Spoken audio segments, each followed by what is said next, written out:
that I'm at an all-time.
What is up, Miss Lauren?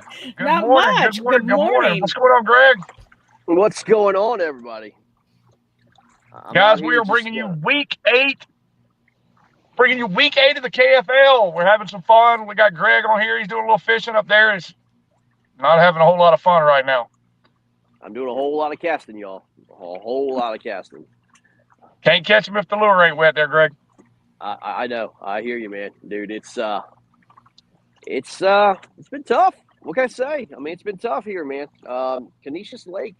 I told the boys, I said, man, I know this is kind of hard to believe, man, but I vote we don't ever come back here.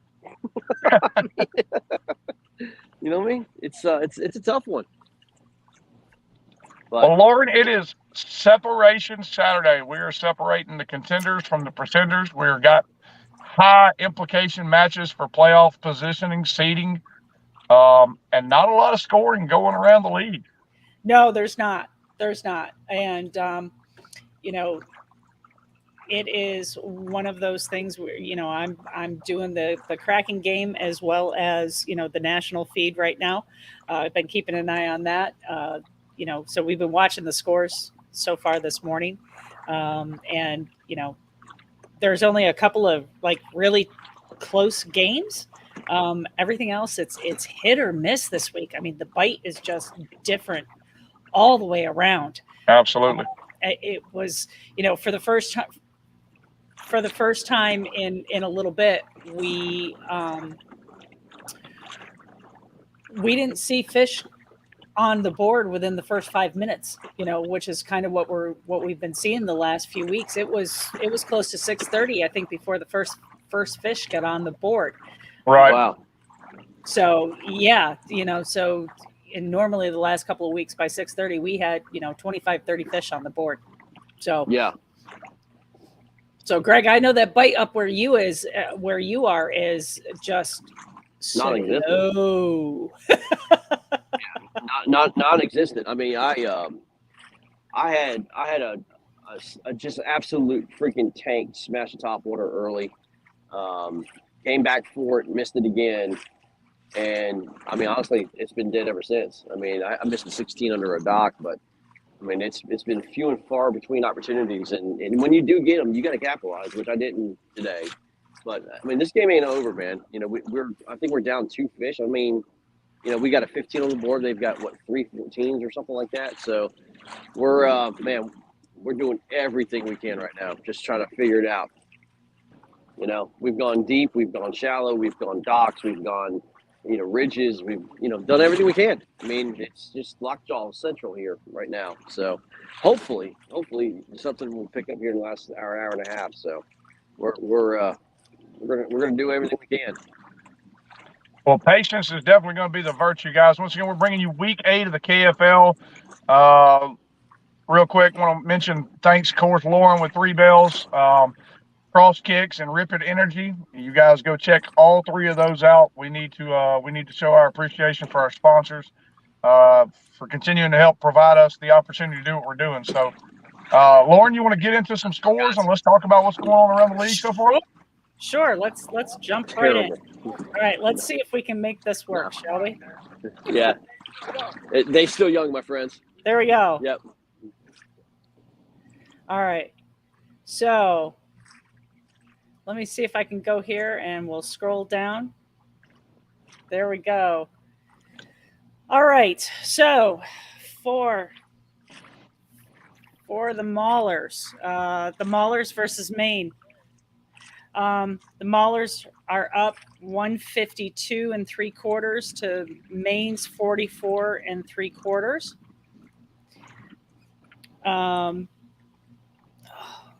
Hold on a second. Man, that is a in the Rhode Island Connecticut game, Rhode Island is up 175.5 to Connecticut's 80. In the New York Empire Washington, Greg, this is your game. Yes, it is. New York Empire is 42 3/4 to Washington's 15. Yeah, man. It's a barn burner, y'all. You know us. We love those grinders. Yep. So the Virginia Reaper Delaware Doom game. Delaware is 121 to Virginia Reapers 45 1/4. Yeah. What happened? I thought Norfolk had fish up with Pennsylvania. Am I missing something? They just got started. They're afternoon game. Oh, okay. All right. Yep. Next, we have the Tennessee Shiners at 106, beating the Indianapolis Knights at 100 3/4. Terrible. I'm sorry. I'm not talking to y'all. I'm talking to. Sorry, I'm on air.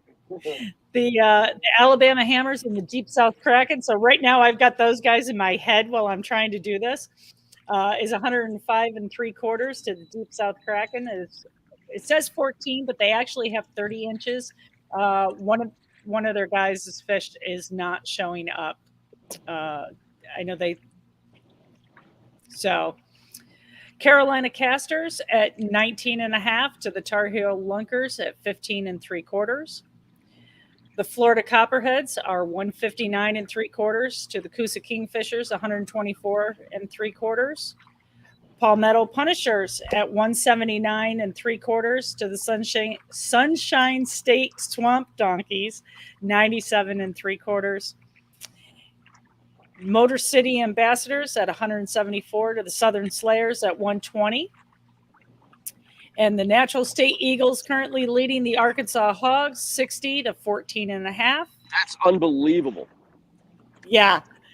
And then the Louisiana Hurricanes versus the Outlaws. The Outlaws are up 62 1/4 to the Hurricanes 18 inches.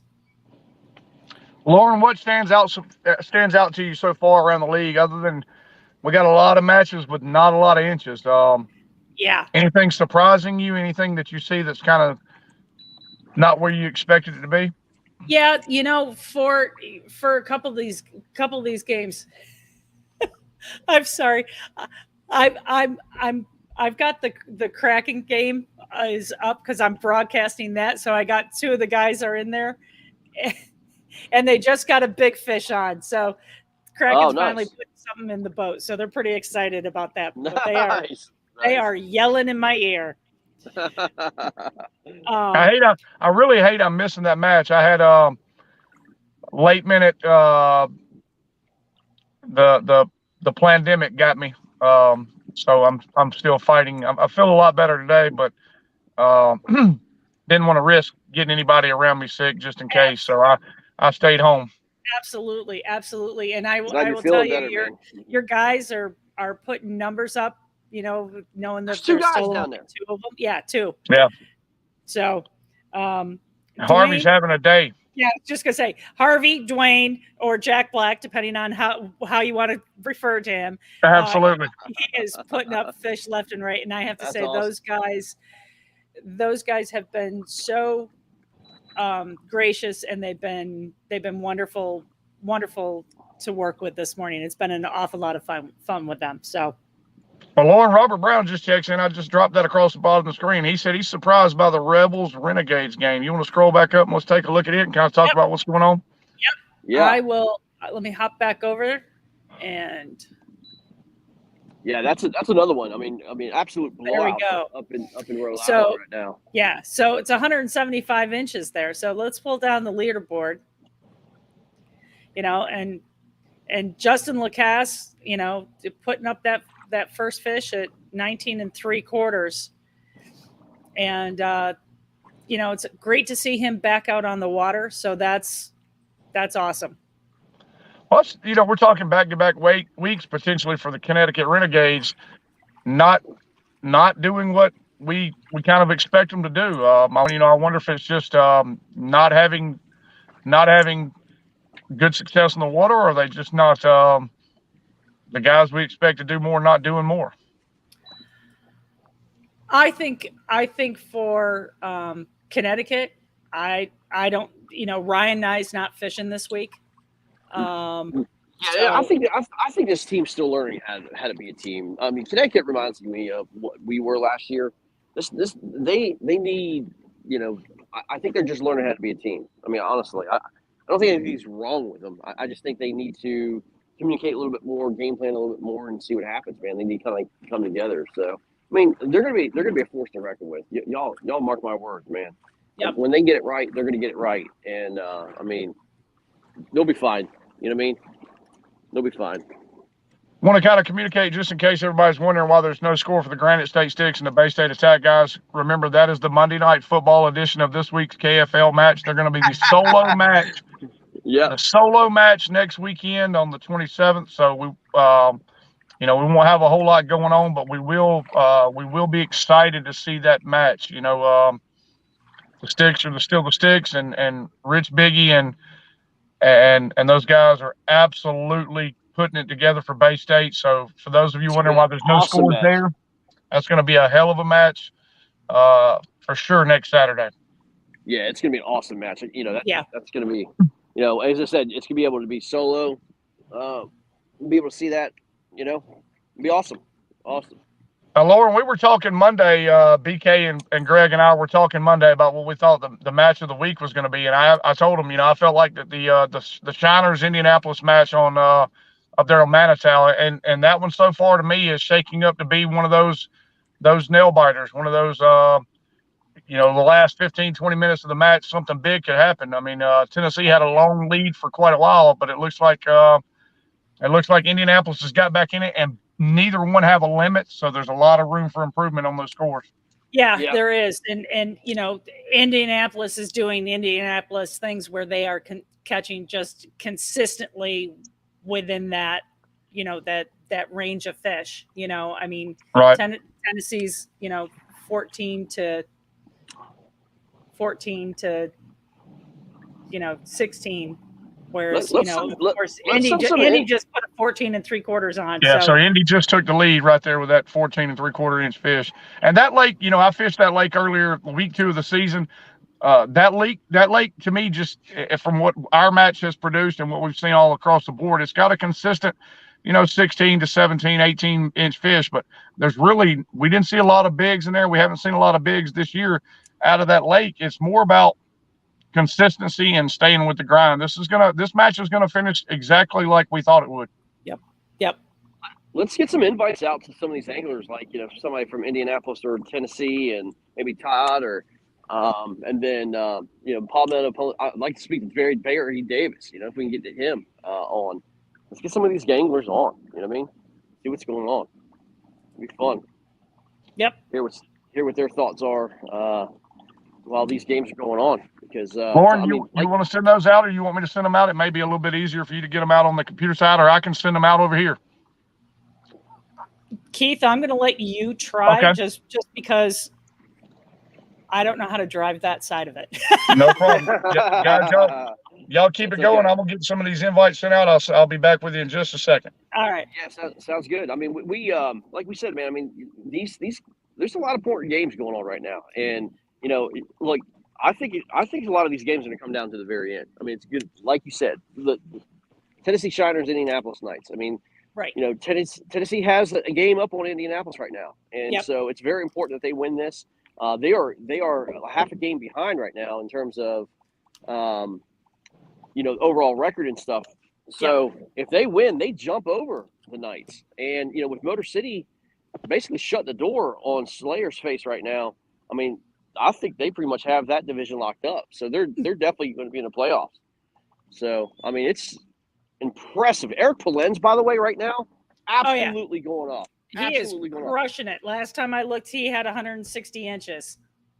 Of Motor City's, I mean, I think he's got pretty much every fish of Motor City's bag right now. I mean, he's absolutely single-handedly beaten the Slayers, which is insane to me.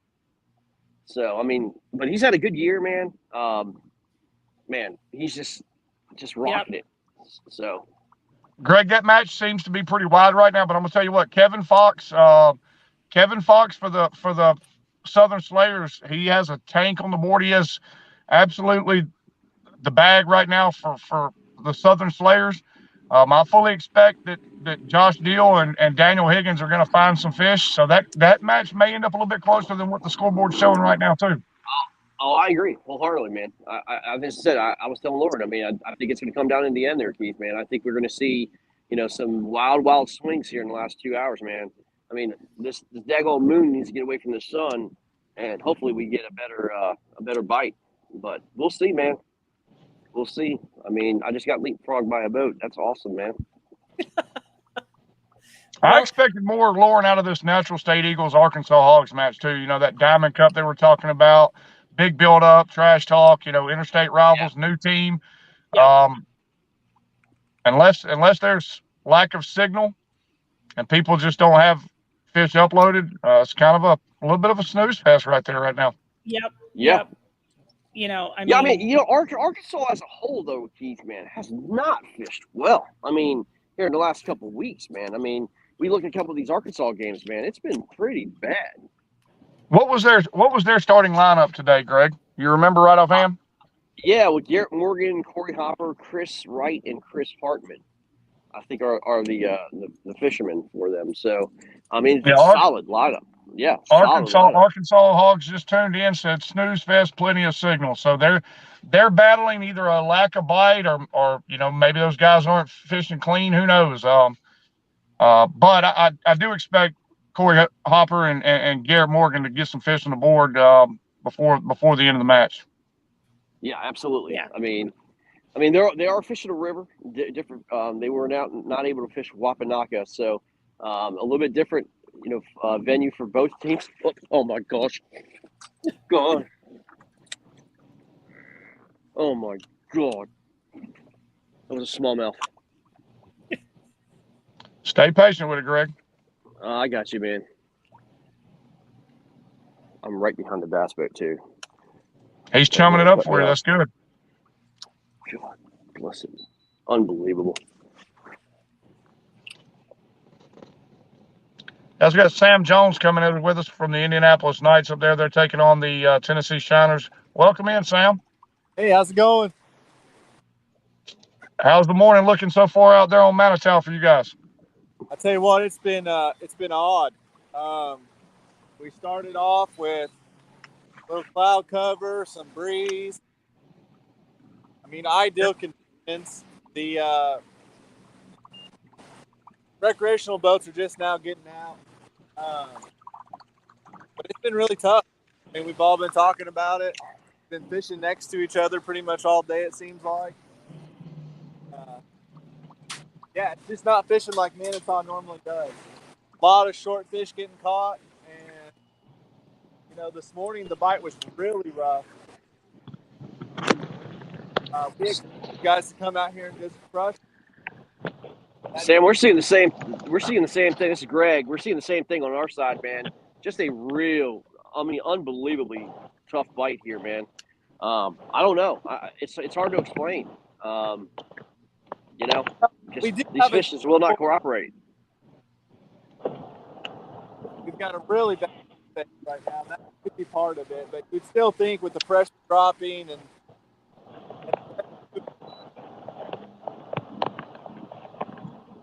Guys, we also got Zach Saliera for the Motor City Ambassadors. They're down on Lake Gunnersville taking on the Southern Slayers. Welcome in, Zach. Good to see you this morning. How are you doing, guys? Good morning. What's going on, Zach? Talk to us, man. Eric Polens is absolutely on fire. Having a Yeah, day. you know, we let him, you know, he had his Waffle House, I believe, this morning. Ah, okay. I get it. That's the key to success. No, he's good on this lake. I mean, he went on a tear. I mean, I didn't check the leaderboard or the standing or whatever until probably 8:15, and Right. just to be able to look and see that we already have a limit on the board, that was pretty awesome to see. Oh my gosh. I mean, there's Yep. no doubt. I mean, this is a big game for you guys, man. You know, going down Southern Slayers has been on an absolute tear. Fishing the Big G. I mean, Zach, you guys have to feel pretty daggone good in your position right now, man.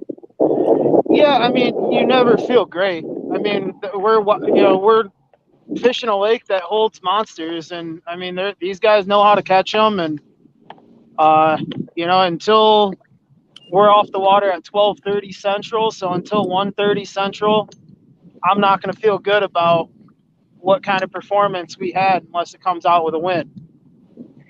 Zach, do you think, if you guys wind up winning this game, does that kind of just basically offset that loss at home in Grand Traverse Bay against Pennsylvania?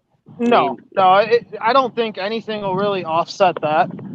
Losing at home is probably one of the worst things that you could do for your season. Absolutely. And we put them on a body of water that we knew going into it. There really is no home field advantage. That lake does not. You can know spots. The fish are going to be there. The weather's going to cooperate.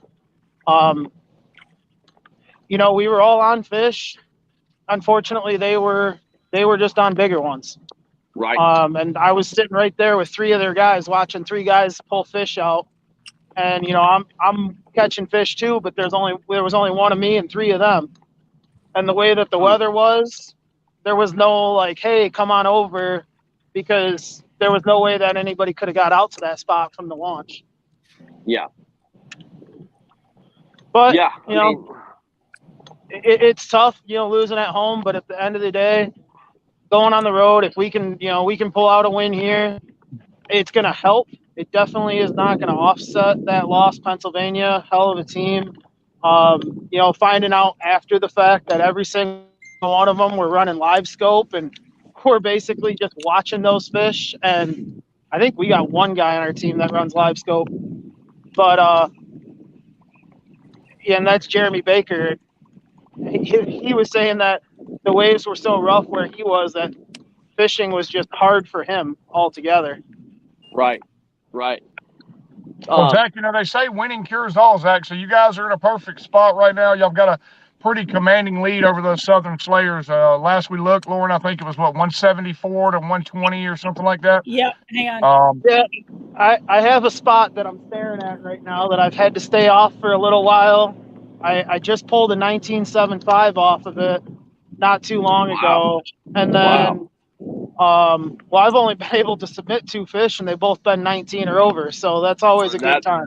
That's a good that'll help. But the wind and then the sun went behind some clouds, and the little trick that I found to that spot, when there's no sun, it makes it very hard to fish that spot. So I've just been kind of waiting here for this little patch of clouds to blow over, and then as soon as it does, I'm heading right back to it. Keith, you know the Big G real well, man. It's been hit or miss here in the last couple of years, man. With that eelgrass coming in, Zach, what's the conditions like out there? I mean, is there a lot of floating grass and stuff out there? Right now? I mean, certain areas of the water definitely got blown in a little bit last night. I know Matt and Dave said both their spots kind of muddied up a little bit. Water temps are up in the 80s, depending on where you're at. These fish are it's weird though. none of us really anticipated these fish to be kind of transitioning yet, but we've found fish at almost every lake or every depth that any of us have fished at, all the way from the shore out to 18 feet. So it's just been one of those that it's hard to predict. I know my first 19 I caught this morning was in 2 feet of water, and the second one was in about 17 feet. Yeah, that's what we've been seeing a lot of at the G right now, Greg, to answer your question with that, that eelgrass being kind of invasive. The fish are anywhere. I mean, right now in the middle of the day, you're still catching them in 1.5 foot, 2 foot of water, anywhere out to 30 or 40 foot pretty consistently. So, Wow. guys, we got Barry Davis in with us. He looks like he's sitting on a beach chair up on the nice beach there in Florida. Barry, you guys are putting together quite a nice day. I heard you had a pretty unfortunate start to your morning, but glad to see you safely out on the water. Tell us a little bit about what you're seeing down there, Barry, and how your team's putting it together. Well, I'm on a creek. I put down top water probably after the first hour. I lost a real good fish on top water this morning. I caught that 21 and a half a while ago, and it was bigger than the 21 and a half. Got it right in the net, popped out of its mouth, about hit me in the face. But I put top water up about an hour after start and went to the wacky rig and the shaky head, and most of my stuff come on wacky rig. Trying to throw in these shady spots since the sun's got up. Yep. The water up in this creek is 83 degrees for the main lake is about 89 to 90 this time of day.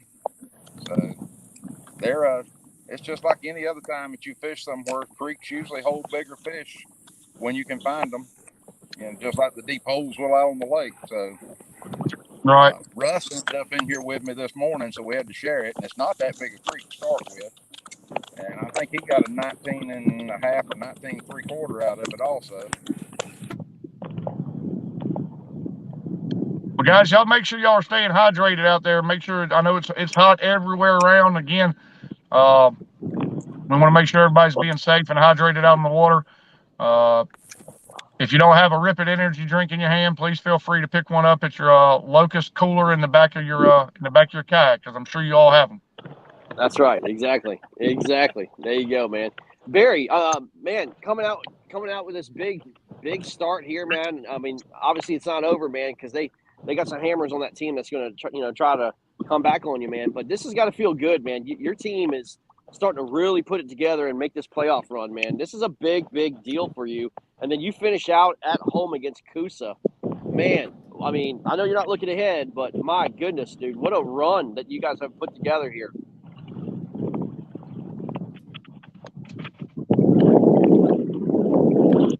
I don't know if you can hear Barry. Can you hear me? No. His audio is messed up. Well, Keith, talk about that run that these boys are on, man. Listen, talking to Barry a couple weeks back, they just weren't putting it together. They were fishing hard, just weren't fishing clean, and they ran into some roadblocks. But that team, they came to Gunnersville last match, put a whooping on us at home. They're on the road this week in Florida. That's, I believe, two out of the last 4 matches they've had have been in Florida. Those guys have absolutely just been battling, and that's the name of the game. That's the grind. Take advantage of the opportunities when you get them, and that's what they're doing. Hey, is Sam Jones still with us? He is. Sam, I got a question. Do you expect your game to go down to the last 15 minutes like it did with Motor City at home? Yeah, absolutely. Yeah, that was an exciting game, man. I mean, and this is big. I mean, this is a big matchup for either team. I mean, this is going to be tight all the way to the end, just like the others have been. We got rain moving in now, so. Oh, I would love to have some rain right now. I would love it. I would too. Yeah, no doubt. Lauren, well, we got a minute. You want to get let's take another look at the screen and see if we got any updates across the league? Sure. Yeah, let's do it. Hang on, let me scroll back up to the top here. Sorry, folks. I'm still trying to figure out how to multitask, and this is what happens when Greg's not in the studio and they leave me in charge of the technical stuff. It gets dangerous. Oh yeah. So there's the Maulers are now at 152 3/4 to Maniacs 44 3/4. We already talked about the Granite State game, which will be next week. The Rhode Island Rebels are now up to 175.5 to Connecticut's 80 still. They got to come with it. That team's got to come together. Yeah. The umpire is now at 58 3/4 to Washington's 15. Greg, you need to get they got another one. Yeah, I know. Greg, you got to get down some fish. We're trying. Delaware Doom is now up to 121 to the Virginia Reapers 45 1/4. Wow. I wonder if they got a little hangover of those couple big wins over the Casters and that little run they've been on. This great opportunity for Virginia to kind of separate themselves from the rest of the pack in that division, and so far we're not seeing it today. Well, I mean, we're helping them. Our performance here, we're helping them. Yeah, but y'all are much closer than they are, Greg. Y'all are 3:15s behind. They're half a limit. Yeah. You're right. Yeah. So the Tennessee Shiners still at that 115.5 to the 106. Close that back up. That's Indy with the 115, right? Yeah, Indianapolis Knights has 115.5 to the Shiners 106. The Alabama Hammers are at 105 3/4 to Deep South Krakens. What's listed as 30 3/4, but I know there's another 16 in there because only 2 of their fish are showing up right now. So they really have 46 3/4. Still doesn't help them much. I know they're trying to get on fish. I think the last time I saw, they were starting to get on some bites. So that's the Deep South was. So that would be good for them. So Carolina Casters are still leading 31 to the the Tar Heel Lunkers. If I could read, we'd be all set, folks. 31 to Carolina Casters 19.5. The Coosa and the Copperheads are still leading that 159 3/4 to 124 3/4. This is one that I think that for me, this is a surprise for me. That these guys still that this game is not tighter. Well, I know we'd mentioned before, Lauren, that there's really no B squad for that Coosa Kingfishers. Yep. But with that lineup that the Florida Copperheads were able to put on the water this week, we're talking now, back-to-back road games, not having their normal pieces for the Coosa Kingfishers. I think they're only got 3 people down there. Yeah, they do. It was an uphill battle for them. That's a good squad of anglers. But yep. I think they came out firing. I mean, they came out firing. Yeah, they did. You know what I mean? They did. Yep. They did. For sure. And Coosa and for Coosa, Dustin Nichols is making his debut this week. For Coosa, and I know that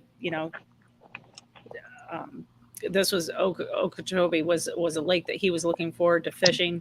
It's a lake that he's fished before, and that he likes. So, but we'll see if they put up more of a fight here. As we get to the last hour and a half. The Palmetto Punishers at 185.5 and the Sunshine State Swamp Donkeys. I've been struggling with this one all morning long. 97 3/4 inches. And then, like we talked about, the Motor City Ambassadors 174 to Southern Slayers 120. Laura, right there, real quick, Laura, right there, while we're on that match, because we got Zach Scalia here. We'll kind of talk to him this morning. Yep. Brad Exum has now joined us from the Southern Slayers. Brad, tell us a little bit about what y'all got going on this morning. Look, there's a fish on the board right on time. Look at here. That's a nice one, too. That will definitely increase the numbers. Brad, take your time, get that measure, get your photo in, and let us tell us a little bit about what you're seeing after you get that fish taken care of, and let us know what the measurement is on that. Actually, I already got the picture taken care of. Okay. It was 19.5. Nice. Oh, nice. And, I was finally able to find a bite. It's very sparse. I'm about to show y'all what we're dealing with. It's not all that fun. Let me see if I can. Okay. All this is eelgrass. Yeah, Dead that's what we were eelgrass. talking about earlier. And they just sprayed it a couple weeks ago. I'm sure y'all talked about that. And it's tough. It's so thick you can't even punch through it. I'm in 6 foot of water and it goes all the way down to the bottom. Yeah, Wow. Greg and I were talking about it being pretty invasive, and what we're seeing with that. Certainly, unless you're out on Main Lake where it's blowing away from from different areas, or you're way back in those channels, that eelgrass has certainly become another fight, on Gunnersville lately. Oh yeah. Well, I was finally able to find a little something. I've probably caught 7 the past about 5 minutes, but only 3 have been scoreable. But every now and then I can find a little bit of a shell bottom. And if there's hydrilla around, I flip a Cinco in it. And as soon as it gets to edge of Cinco, one comes out and hammers it. That's what just happened with that one. So Laura, does that put him at 139.5? Let's see. Oh, let's see. Let me get that submitted real quick. And They were at 174 to 120, so that should put them at 174 to 139.5. That'll make that match closer, and that's what the Southern Slayers have been doing all season long, just finding a way to battle. Yeah. We talked about it on the show Monday. No discredit to the rest of those guys on the Southern Slayers, but no Matt Vaught, no Dwayne Dwyer, no Brandon Hewlett. They were sending their guys up there to do the best they could. And with some quality anglers, I think Southern Slayers are going to keep battling and try to make that a match. Yep. Yeah, I mean, there's no doubt. I mean, it's Brad. I'm actually battling the same thing here. Conditions here in New York. I mean, the eelgrass is kind of taken over. These boats have chopped up the eelgrass. It's all floating eelgrass, and man, it's hard to fish. I mean, it's a very difficult grass to kind of get your lure in. But you got to figure something out. You got to find clean grass. And the problem is with us, we've got hydrilla, milfoil, and eelgrass all covered with algae here, man. So that's why I think that's why this bite's super tough right now. Yeah, that's what's really hurting y'all, Greg, is that algae bloom. A combination of all those grasses, and you get that fully oxygenated algae bloom. It's going to be hard. The bait fish don't want to move properly. The bass aren't chasing. They're not really on the move much. They're kind of being stagnant and blah. Yeah, exactly. That's what it is. I mean, it's blah for sure. But we're gonna try to figure something out. I'm gonna go over here about 25, 30 feet, and get the lure down on the bottom and see what we got. All right, so Lauren, we're looking at, I guess, the natural state eagles right now still at 74 3/4. Yep. To Arkansas is 14.5. That is really, honestly, that has got to be one of the surprise matches. There was a lot of build-up. This new natural state team coming in. The Arkansas Hogs were sending out Garrett Morgan and Corey Hopper. Yeah. But like BK said on the show Monday, it's been like the Garrett Morgan show. When is the rest of the team going to be able to put it together? Arkansas said they just added 16 3/4, so that's going to get them to about 31, 32 inches, but not the numbers we expected out of this match.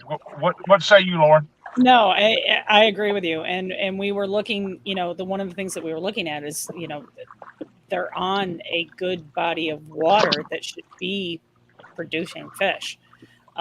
So it's now they were supposed to fish Waka Waka, and I think they had a body of water change. Okay. So they're on a different body of water than what was scheduled or what was planned, and that could be part of the problem. But still, you would think those guys would be able to know that body of water and having them on the river. Yeah. Yeah. Look, can we talk about the Eagles real quick, man? They inherited a 1-3 record. Right. A 1-3 record. They're on the verge of going 3-0. since that time. You got to give props to that team. Well, Greg, I talked to him in that interview. I talked to Joel and Terrell and a couple of those guys, and those guys were hungry to come in. They were supposed to come into the league next year. They were granted an unfortunate opportunity for the league, but a fortunate opportunity for them, and they're going out and showing that you make the most of what's in front of you. I mean, opportunities, man, and that's what they're doing. Opportunities, I mean, hey, look, if they make the playoffs, they earned every single bit of it. I mean, going to Oklahoma with like a couple days' notice, Yep. and then hosting Louisiana, and then now hosting Arkansas, their interstate rival, man. They ain't laying down, man. I love it. And then they go to Alabama. Greg, if they went out, make the playoffs, or whatever the case may be, that may be, we were talking about dangerous teams in the playoff scenario with like the Pennsylvania Bronzebacks and Indianapolis Knights. That Natural State Eagles team, Glenn Jernigan and Joel Spear, Cooper, those guys are going to be hungry. Oh, absolutely. I mean, absolutely. And God forbid if they host a game. Oh, yeah, for sure. I mean, look out, So, and we see them on Gunnersville in 2 weeks. That's what I'm saying. I mean, dangerous team. I mean, as you can see right now. I mean, a visiting team can come in and win in Gunnersville. Absolutely. That lake is so diverse. It's so diverse. It is. Absolutely. Oklahoma Outlaws, Lauren, looks like they're up 62.25 to, Louisiana has 18 on the board, which is, that's another surprising number. You got Levis Casty out there, Brad Case. Not sure. I sent out a couple invites to those guys. Maybe they'll have signal and can jump on, and maybe that's why we're not seeing a whole lot of fish there. Right. But again, surprisingly low numbers everywhere in the league today. Yeah. And I agree with you. I mean, when you look at the top 5 here, right? You got Eric Lenz has got 160 inches, and Chris Catucci's at 131. Jason Denise is at 125. Jason Broach at 119, and Barry Davis at 101. And that's your top 5, and there's a big drop off between 6 through 10. Absolutely. It's almost half as many fish in inches and stuff like that. So that's a big drop. And I think that if you start scrolling down and looking at where these guys are, you're seeing a lot of guys that are at 40 and 50 inches, 40, 50, 60 inches. So that tells you that they're only pulling in 2, 3, 4 fish, and that's the big middle of where your individual anglers are. So that kind of tells you that the bite this week, for the few top 10 that are really getting on it, top 5 that are getting on it, everybody else, it seems like it's a struggle bus. I just had a 13-inch on.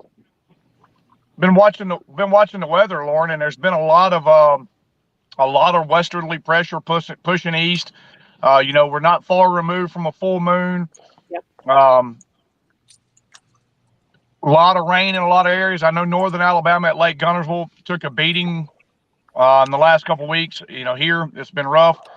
So a lot of, they may just be seeing a lot of tough conditions. I mean, we got a lot of quality anglers that are normally, 7, 8, 10 fish deep right now. Right. 120, 130 inches is to get in the top 10 the last few weeks. It's taking you to be 130 plus. Right. And so we're just seeing a tough bite or not clean fishing, across the board. And it's, but it's still exciting because we know what can happen. Right. Well, for example, the Alabama cracking game, right?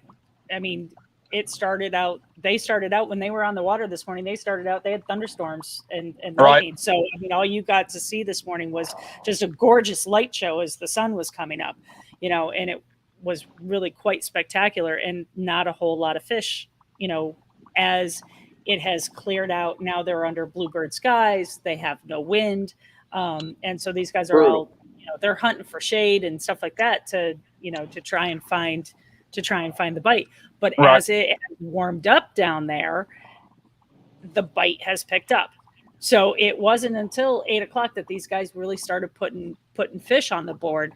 And now, so they're still working it, and they're expected to have some really hot conditions down there today. So I know they've been losing phones, and phones have been overheating again, and so they were working really hard to try and manage all of that. So yeah, I know as I was doing my research this week and planning on making that trip down there, the real field temperature today, or with the expected heat index, was supposed to be like 117.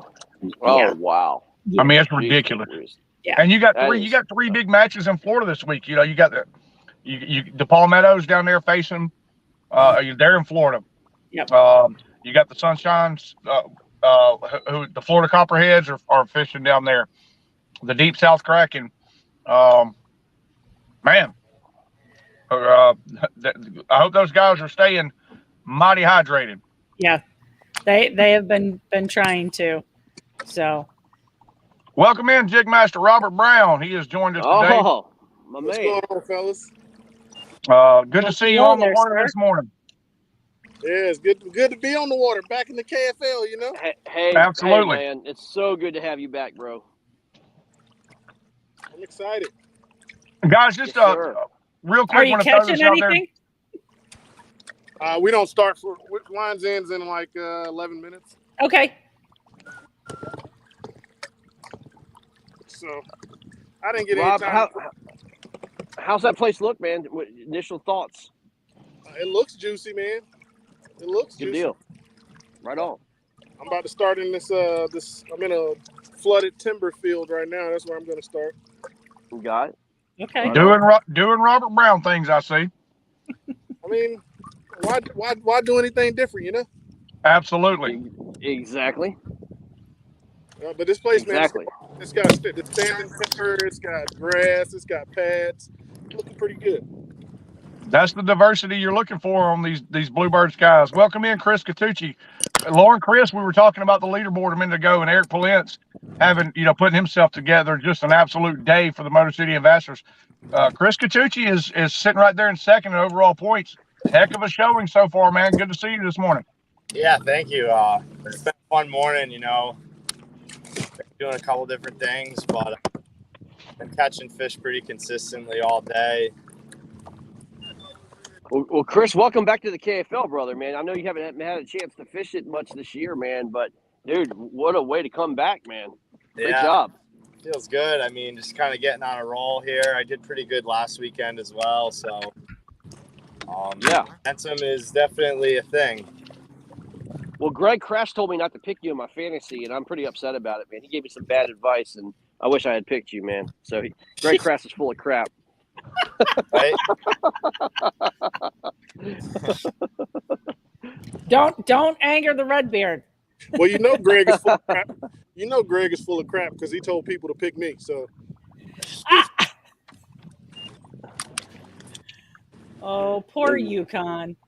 I tell you though, I'll be honest with you. You're talking about the fantasy guys. As I ran through a fantasy predictor, and I ran the simulation about 100 times through my, based on the numbers I put in stats for the season, games played, stuff like that.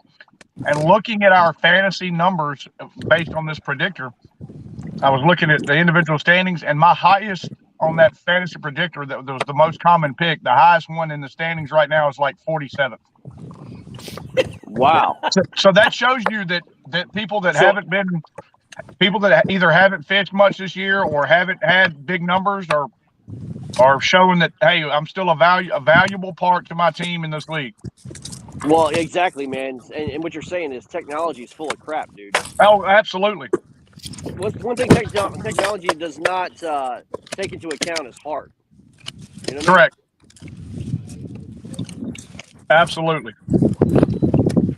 True. That is true. Yeah, I mean, I think every lake can play its strengths. Obviously, everyone's got their strengths and weaknesses. Chris, you throwing that frog? I caught a couple on it this morning, and I actually broke a real nice one off, and he jumped a couple times after I broke him off, but Switched over to the jig once that sun came up a bit, and just been kind of had that glued to my hand. Right. Well, man, I'm trying to figure out. I just lost the 13 earlier. I don't know if you saw that or not. I had a 13 on, man. I was like, man, not going to do us any good.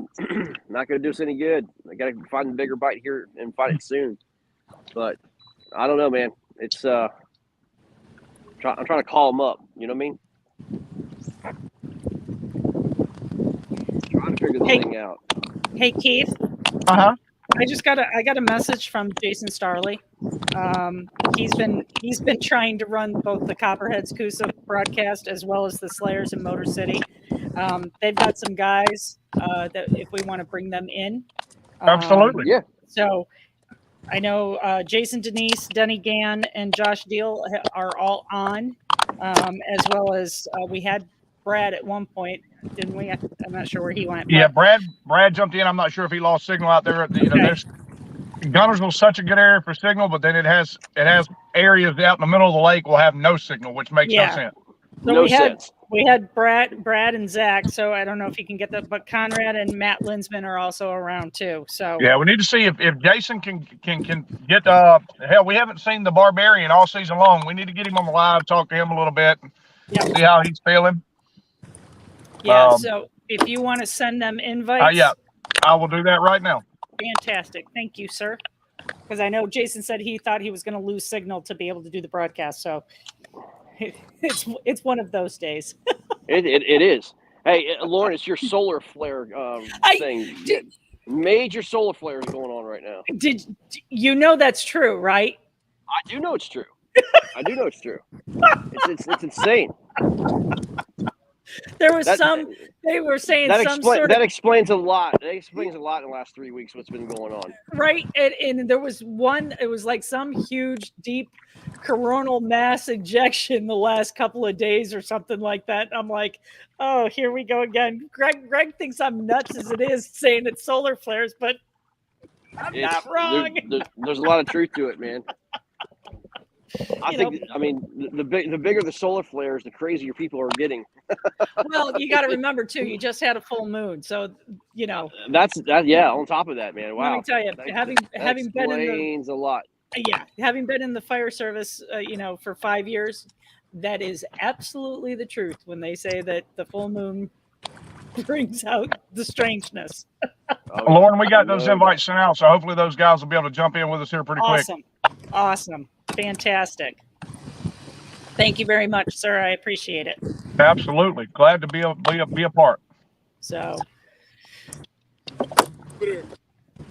Robert, how's your team feeling, man? They're feeling pretty confident, man. They got a lot of angst in them right now because of all your guys' picks and nobody having faith in us. Well, listen, man. What are you talking about? I got a bet on you guys. I mean, you better do some good, man. I want to see Blake, get down a nitro gummy bear. Let's go. He's too busy with Blake's too busy with his jellyfish. Yeah, his electric jellyfish. Dude, that's a delicious beer, man. What are you talking about? So they say. Forget the beer. Just go straight to bourbon. We talked about this. Bourbon is the way to go. Exactly. I mean, you better. Something tells me there's going to be a box of cigars, man. I'm gonna be living. Hey, man. Travis and Nate got on the water yesterday, and both of them put up mid-80s. Right on. So they do that again. We're gonna give it a go. Make some noise, man. Let's go. Something tells me that we're going to have a bunch better than ours. Somehow I'm thinking we're going to have a bunch of bourbon at the championship. What do you think? Absolutely. I'm down. I'm down like 4 flat tires. Right on.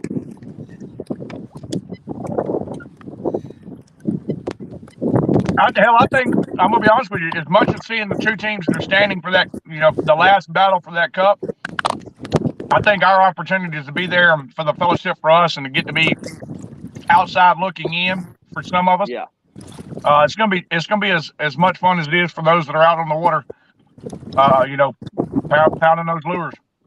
Well, you know what, man? It should be a celebration. A celebration of the season and camaraderie, and all things new, man. And we were able to kind of put this together, and and just make it happen, man. And some team will absolutely be well-deserved champion this year, man. There's a lot went on this year on a lot of different fronts. A lot of battles, a lot of great matches. I mean, we're seeing one unfold, another one that's very important right in front of us with Sam and them over in Indy and Tennessee. Sam, what do y'all? I don't know if you've had any communication with the other guys. What's the rest of the team saying about what they're seeing, what they're not seeing this morning? Yeah, I mean, the story of the day has been what we're not seeing. This lake generally puts on a great show. Guys are calling fish right, and not been that. We're just figuring out something final, but it's anybody's game, and it will be until the last cast. That's Absolutely. We're done at 1 o'clock, so we're about at that. Let's get some scores run down here, man. Yeah, we got about an hour left in these morning matches, so now would be a great time to. And let's hope some stuff has changed, Lauren. Let's hope we're seeing some fish on the board. I know Greg hadn't excited us with any catches yet. Greg likes to wait till the last second. Yeah. I need a flurry for sure.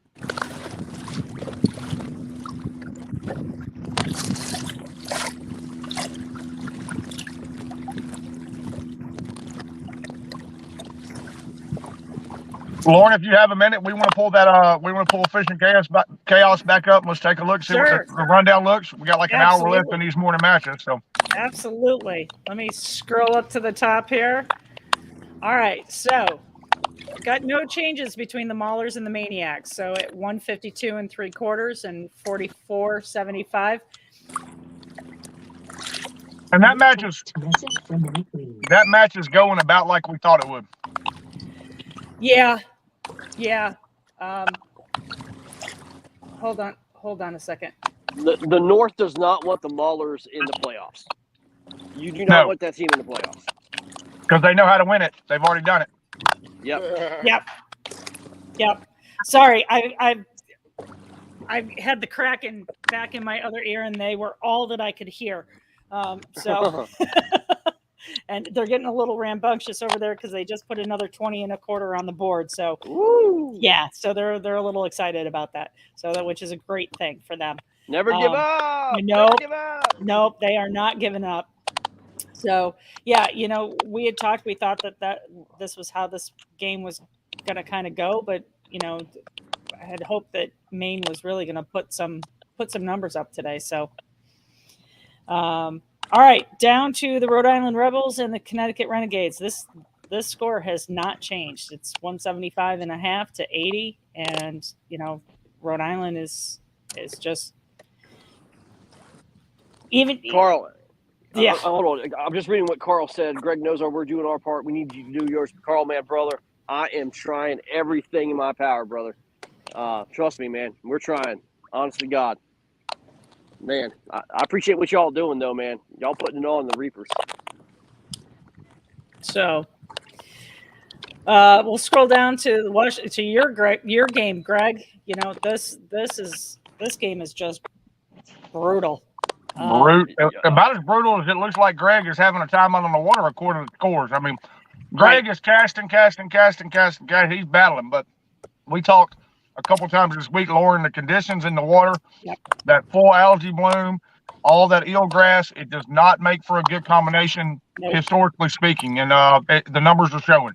Yep, And this was the game that we, when we were talking earlier in the week, that I said, oh well, this is, when I was talking to Greg and he was telling me what was going on, I said, well, it sounds like this game is definitely going to be a contender for the grind of the week, and that is exactly how this is playing out. Yeah, this is how it's playing out. When Justin Query said on the fantasy show that it's going to be a 160, 148 game, I started laughing. I'm like, this guy obviously hadn't fished the same waters I fished this week. Maybe if he was on Cayuga. Yeah, exactly. So, well, we didn't get a fish on the first cast, so that's good. That means you're going to have a great day, Jig. Let's bring it, Robert Brown. All right, so this next game, Delaware Doom at 121 and Virginia Reapers at 45 1/4. Guys? Wow. Delaware's been another one of those teams, Lauren, where they've put together a couple impressive wins, and they're hungry. They're right. Yeah. Parity has been the conversation all season long as these standings have started to unfold. The parity in the North, across the league really in general, but especially in the North. You got a team at 5-1, and then you got a bunch of 3-3 teams, and Delaware is saying that they're going to earn their stake to be one of those teams that has a chance to backdoor their way in the playoffs, and they're showing it. Yep. Hey, yeah, I mean, just win, baby. All they can do is just win, do their part, man. I love it, man. Look, they were 1-4. I mean, right? They're not throwing in the towel. I mean, nope. They're freaking going for it. I love it, man. Well, and Delaware's taken the attitude of shut up and fish. So just fish, just fish. Yep, absolutely. So. All right, so we're going to go back down to this Indianapolis Knights Tennessee Shiners, 151 1/4 to 106. Indy's put some numbers up. And that's that team. I fully expect that team. We were talking about it on the show Monday about potential playoff seedings and taking an early sneak peek. And Sam, close your ears. I don't want you hearing this. But I fully expected that team to take the number 2 seed. That team, they went through all those struggles last year. They couldn't win on the road, and then they go to Wadowee. They beat us. They win their first road game. Hell of a match in back-to-back weeks with Motor City. They go 1-1 in those matches. The highs and the lows, the pinnacles, the peaks and valleys. That team is good. That team is real good. Yeah. All right. Go ahead. Everybody, not to cut you off, Lauren, but everybody, it's the names it's everybody who's talking about. It's Mike Elsey. We had the drama with Mike Elsey losing the fish at the boat. But I'm gonna tell you, Adam Murray, Chip Romanovich, Sam. I haven't met or seen an angler on that team that cannot produce. But the biggest thing is nobody has stood apart in reality versus what is theory. The theory is it's the Mike Elsey show, but it's not. Those guys have put it together as a team. They found a way to be, have continuity, and it shows. It shows on the scoreboards. It shows in the standings. It shows where they were from last year. Really proud of that team. Humble guys. Brian Sparks. I mean, those guys are just quality people. And they're putting it together the right way, and they're going to be a hell of an out in the playoffs. Yep. Okay, well, here's a huge. You ready for the? I mean, take a look at this. This is just since we jumped over to the live broadcast. For national, the Deep South Kraken is now up 112 over the Alabama Hammers at 105 3/4. Oh my gosh, what a comeback! Yeah, Keith doesn't want to hear that, but man, wow. But here's the thing. There might actually be a fish missing. For Alabama or for Deep South? For Deep South. There might be a fish missing because there was a 16 that was caught. There was a 16 that was caught by one of the anglers. I'd have to go in and Sean Spears. And and I'm not sure that Sean's fish is in here. Doesn't look like it is. I'd have to go and look at that. Yeah, well, we'll have to adjust it. I'm not sure me being down there would have made a huge difference. I'd have went down there and fished hard, but my team is handicapped. John Lessman down there, Harvey. I'm proud of those guys. They're down there battling. They're battling. Oh, no doubt. Proud of them. Proud of them.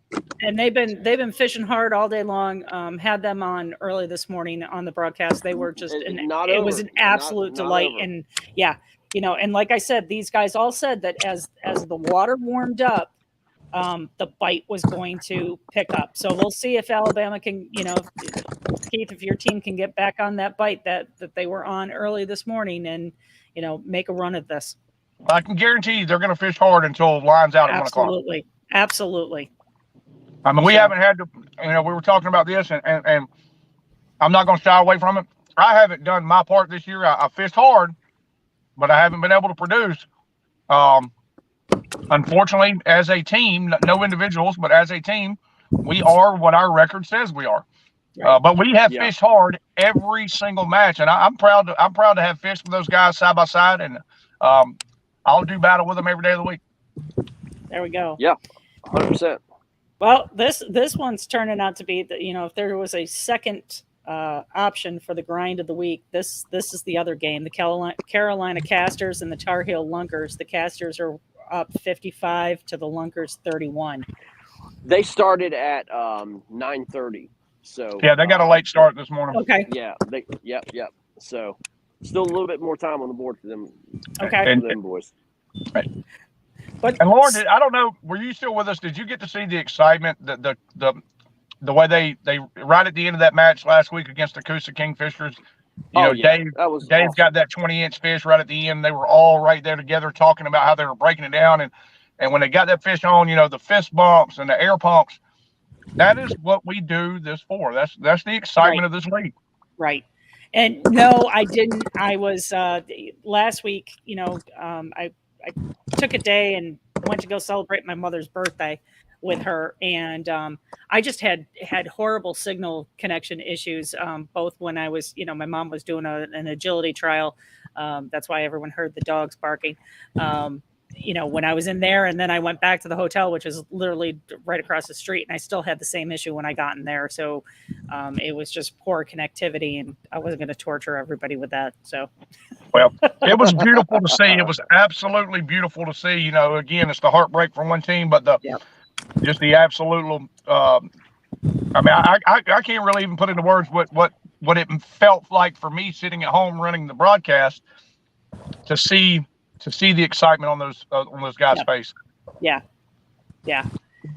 So, all right, next game we have the Coosa Kingfishers and the Florida Copperheads. Copperheads are still leading this one, 159.75 to the Coosa Kingfishers, 124 3/4. And I'm hoping Conrad or Jason Denise or one of those guys will be able to jump in with us. We got some invites out to them. Okay. Would love to see. We hadn't talked much to them, and they haven't had quite the season they wanted to, and but they're still right in it as well. They're still right in the wild card hunt and have an opportunity. So this is a big match for them. Yep. Next up, we have the Palmetto Punishers and the Sunshine State Swamp Donkeys. Palmetto is still up 185.5 to Sunshine's 115 3/4. That again, that's going to be another team that they're battling to get in the playoffs. They're right there in the wild card hunt after not having a great start. They're kind of coming into their own. Yep. Motor City Ambassadors at 174 and the Southern Slayers at 139 1/4. Wow. Southern Slayers coming back. Greg, Gunnersville can change at any moment. A couple slabs can be put on the board. The Southern Slayers look like they're only a couple fish back. I don't think they have a limit yet. I know, obviously, Eric Valence has a limit himself, so we know Motor City has a limit. If Southern Slayers can limit out, they can make it a match. They sure can, man. I mean, like Brad Exum's 19 3/4 he just put up. That helps the cause. You know what I mean? Absolutely. So, need a couple more of those here late, and things could get very interesting real quick. Yeah. The Arkansas Hogs and the Natural State Eagles. Well, Natural State is now up to 104 3/4 to Arkansas's 14 1/2. Woo! Guys, let me just kind of talk about this real quick. Based on these scores right now, in the South, it is an absolute disaster in terms of like these teams losing this week, or potentially losing. Arkansas, us, Southern Slayers, Coosa. I mean, it is. I mean, Virginia Reapers. I mean, this is craziness. You could see a major shakeup. Yes, sir. Yeah. Major shakeup. Separation Saturday. That's what I called it. All coming down to the last week on Labor Day weekend. Separation Saturday, Greg. That's what today is. Separating contenders from pretenders. That's it. Exactly. Yep. All right. Craziness. And then our last game that we're watching right now is the Oklahoma Outlaws are at 62 1/4 to Louisiana Hurricanes 18. I'm not even sure what to say there. Yeah, I mean that lake is much better. It has proven itself to be much better than it's fishing today. I don't even know what to say. I mean that is whew, that's tough. That's fugazi. Yep, that's it. Hey, by the way, I want to give a shout out to Rob Richards, man. Got a chance to be on BTL talking about the KFL, man. That was pretty cool. Yeah, that was a great opportunity. Rob getting out there with you guys, getting the KFL and more in the western half of the country. It's a good opportunity for growth. It's we're lucky. Like I said at the beginning of the show, Lauren and Three Bells Outfitters coming on board with us and giving KFL a chance. We've got Cross Kicks and Ripid Energy. The future looks good. As long as people continue to do things they're supposed to do and go out there and just fish, and let's keep putting a good product out for everybody. Great opportunities. Hey, I want to give a couple shout outs, man. And this isn't pre-planned or anything, but I had a Ripid Energy for the first time a couple days ago. I know it's sad that I just not had it, but I couldn't find it. And then somebody told me that they were at the Dollar Tree. I think that person was Greg. Hey, those things are really good, man. Like I had the grape flavor, and I don't usually like grape, bro, but I was like, oh wow, this is really good. Like it was like an energy drink that doesn't taste like an energy drink. Mm-hmm. But you feel the Exactly. Exactly. Yep. That's true. And then, that's great, man. Obviously, I got a chance to go up and broadcast with Lauren at Three Bells, man. They got a hell of a little slice of heaven up here in Connecticut, man. So if you get a chance, go by Three Bells, man. They got a fleet of kayaks, like an actual fleet. You know what I'm saying? It's like 40. What is it, Lauren? Like 40 that y'all rent out? Oh no, I got close to 70. Close to 70. My gosh. We're talking about all high-end kayaks, Hobie, Old Town, Jackson. Not Old Town, Jackson. I'm not an Old Town dealer. Good Lord, you'll get me in trouble. Oh my God. Jackson. Okay. Jackson, native, bonafide, Hobie, and feel free. Yeah, man. And they'll let you take them out and test them out right there. They're right there on the water. So get up there and check them out, man. Well, I'll tell you what's good about that jig. I'll tell you, and again, not pre-planned, just kind of bouncing off your conversation. I reached out to Greg the other day. I'm like, I'm looking to get something just a little bit bigger. I'm running a 12-foot right now, Old Town topwater. And I said, Greg, what's the inside on a kayak? And he said, reach out to Lauren.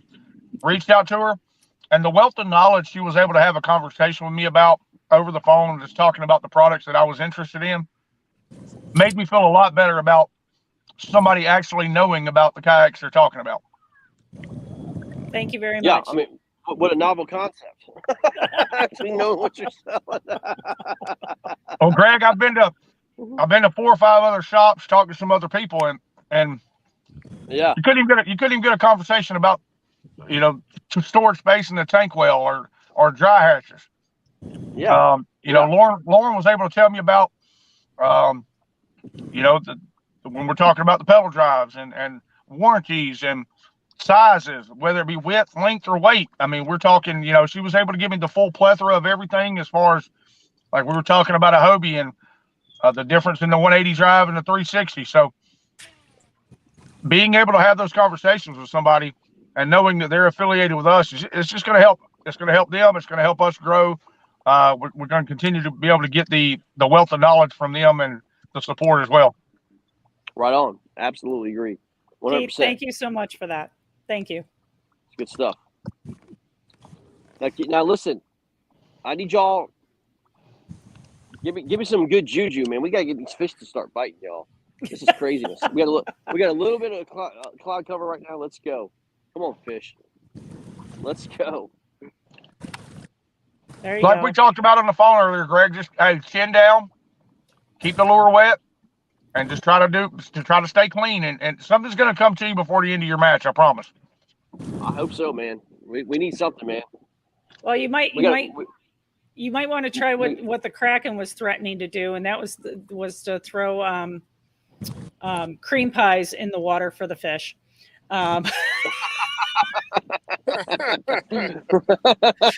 Unfortunately, one of the guys down there, it's been hysterical. He has had 4 gators go after him today. 4 different ones. He's been in 4 different locations.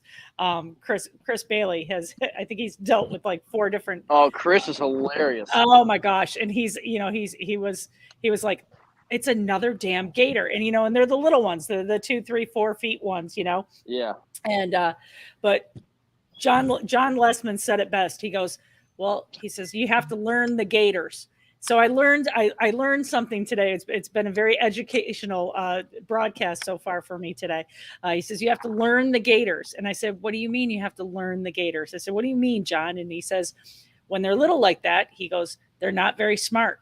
He says, so they're curious. He says, you have to take your paddle and you have to smack them on top of the head. And he says, and that way they go away and they stop chasing your lure. He says, some of them are dumb. Some of them you got to smack 2 and 3 times before you learn them. Yeah, true. So we kept yelling at Chris, going, "Learn the gator, learn the gator." He was like, "I don't have time for this." I think what you better learn is you better learn to tell the size difference, because you do that to an 8-footer, you ain't gonna get the same response. Right. Yeah. But what you John get Mike Tyson in your boat.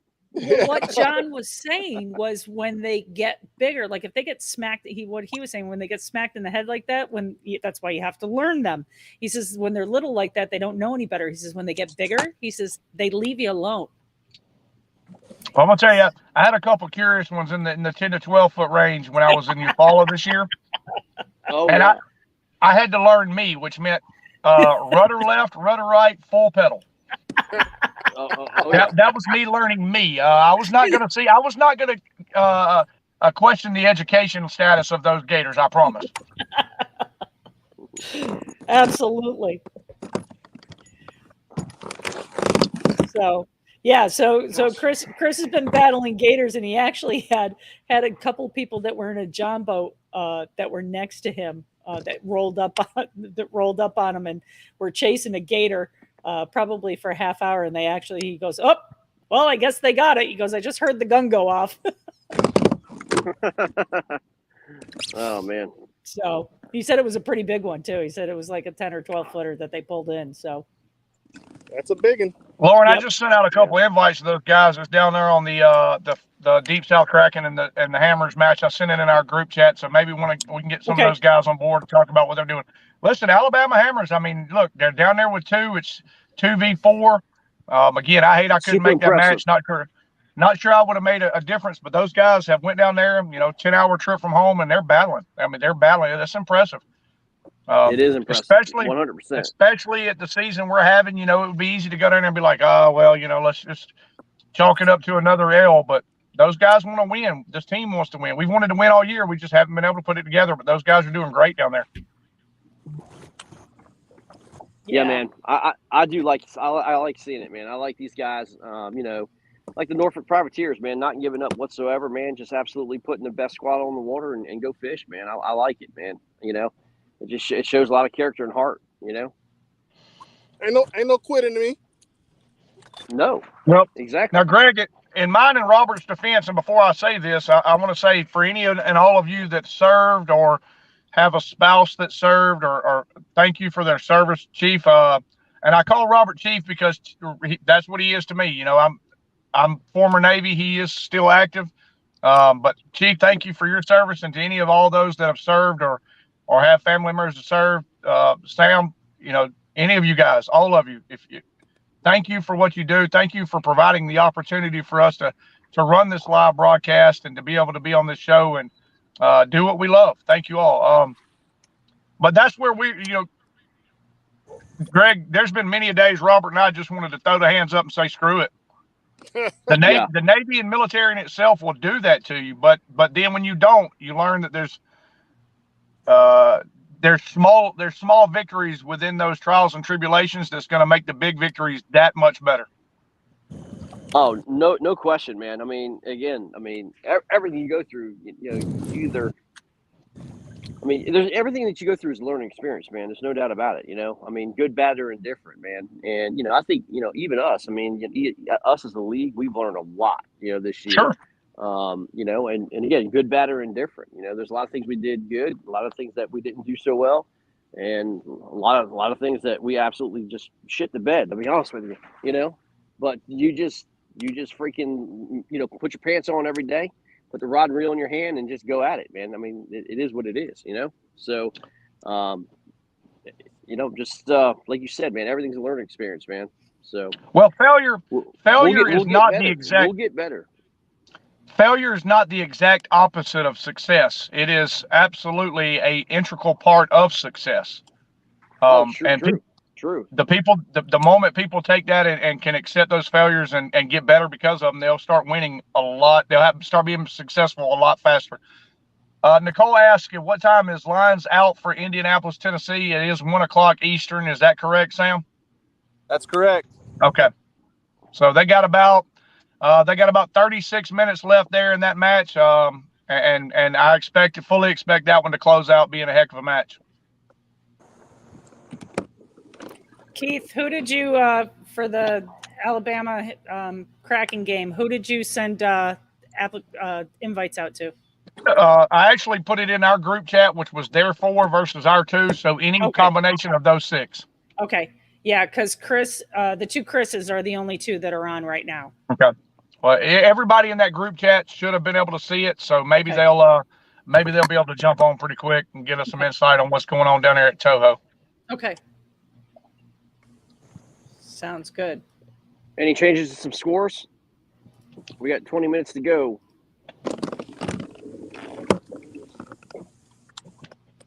Yeah, the Warhawks put up 85 inches all of a sudden, man.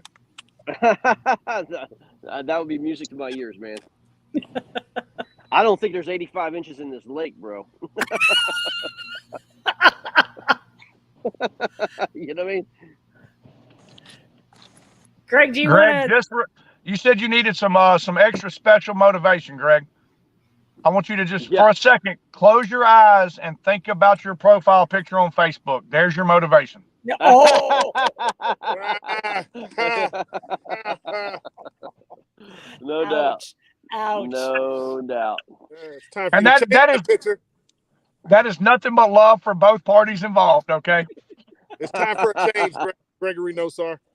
Oh, you're exactly right. It's been up there way too long. It's jinxed us 2 weeks in a row.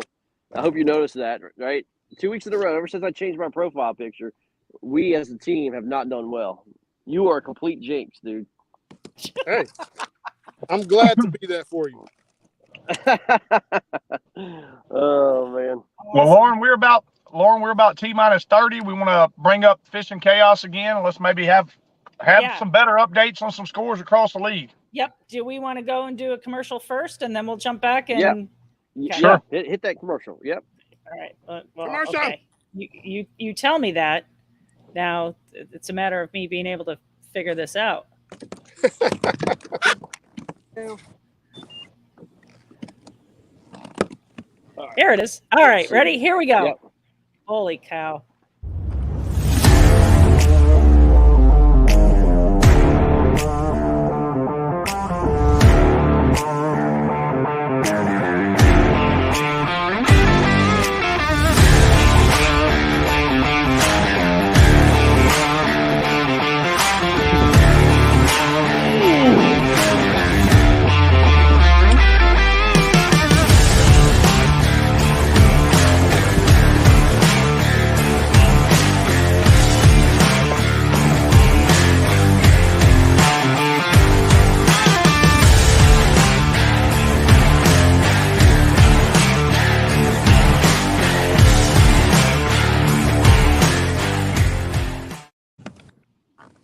All right. It's dangerous leaving me in charge for this stuff. Guys, I've got some commotion by me, so I'm still here audio wise, but I've got the video off for just a second so that it's not distracting the audience. All right. All right, let me scroll back up to the board. Don't everybody get dizzy while I do it. Okay. There we go. So, Maniacs and the Maulers, we have no change in score there. Still 152 3/4 to 44 3/4. So, all right. Well, in the Rhode Island Connecticut game, we have a little bit of a change here. So, Rhode Island's still at 175.5, but Connecticut found another 15-inch fish, so they are up to 95 inches now. All right. That one's pretty much. I mean, those first two matches, Lauren, we got 30 minutes left. Yeah. I mean, those unless there's a bunch of fish that haven't been uploaded, those two matches are a wrap. Right. So New York Empire still at 58 3/4. Warhawk still at 30 3/4. Oh no, we got one. Got one on the board, Greg. Hey, listen. Two fish, two keepers, and y'all are right in the match. It's a tie match. Two keepers. You're exactly right. So Delaware Doom at 121, Virginia Reapers at 60.5. They're exactly doubled up. Yep. So. And that may be another one that's past catching. Right. Yep. Indianapolis Knights are at 166.5 to Shiners 106. Lauren, let's look at Indianapolis's, because that game, I still think with 30 minutes to go, that game could change. It could be closer than we think. That's a limit for Indy, and it looks like they're on about a 16.5, 16 3/4 bite. Yep. Tennessee, I mean, Indianapolis with the bag, so they got the advantage in fish, but they're also on just a better overall bite than Tennessee is. Yep, and Indianapolis has more consistent. Their fish size is more consistent than Tennessee's. Correct. So. But again, I know I've fished that lake. Sam will be the first one to attest to it. That can change in a matter of moments. Right. That's right. You're not gonna find the 20s, the 21s there consistently. But look, they could run into they're 318s behind. Yeah. 318s and another keeper that'll get them at the limit. I mean, it's potential. They've got 7. Oh, they got 7, so they need 3 to fill the bag. I mean, that 3 could get it close, and then you never know what could happen with a coal. Yep. So it's not over yet, especially if everybody starts getting on fish. So, all right, that Deep South Kraken 112 to the Alabama Hammers 105 3/4. I still didn't go and look and see who's got that one. Well, we should talk about North MVPs, and I know it's hard to give MVPs in a loss, but John Lessman and Harvey should certainly get a look, even though they haven't done nothing great. But to go down there on that body of water and be in contention against that team with just 2v4, that's MVP heart right there. MVP heart, no doubt. No doubt. Absolutely. Yep. So. Carolina Casters and the Tar Heel Lunkers. Carolina is up 90.5 now to the Tar Heels 31.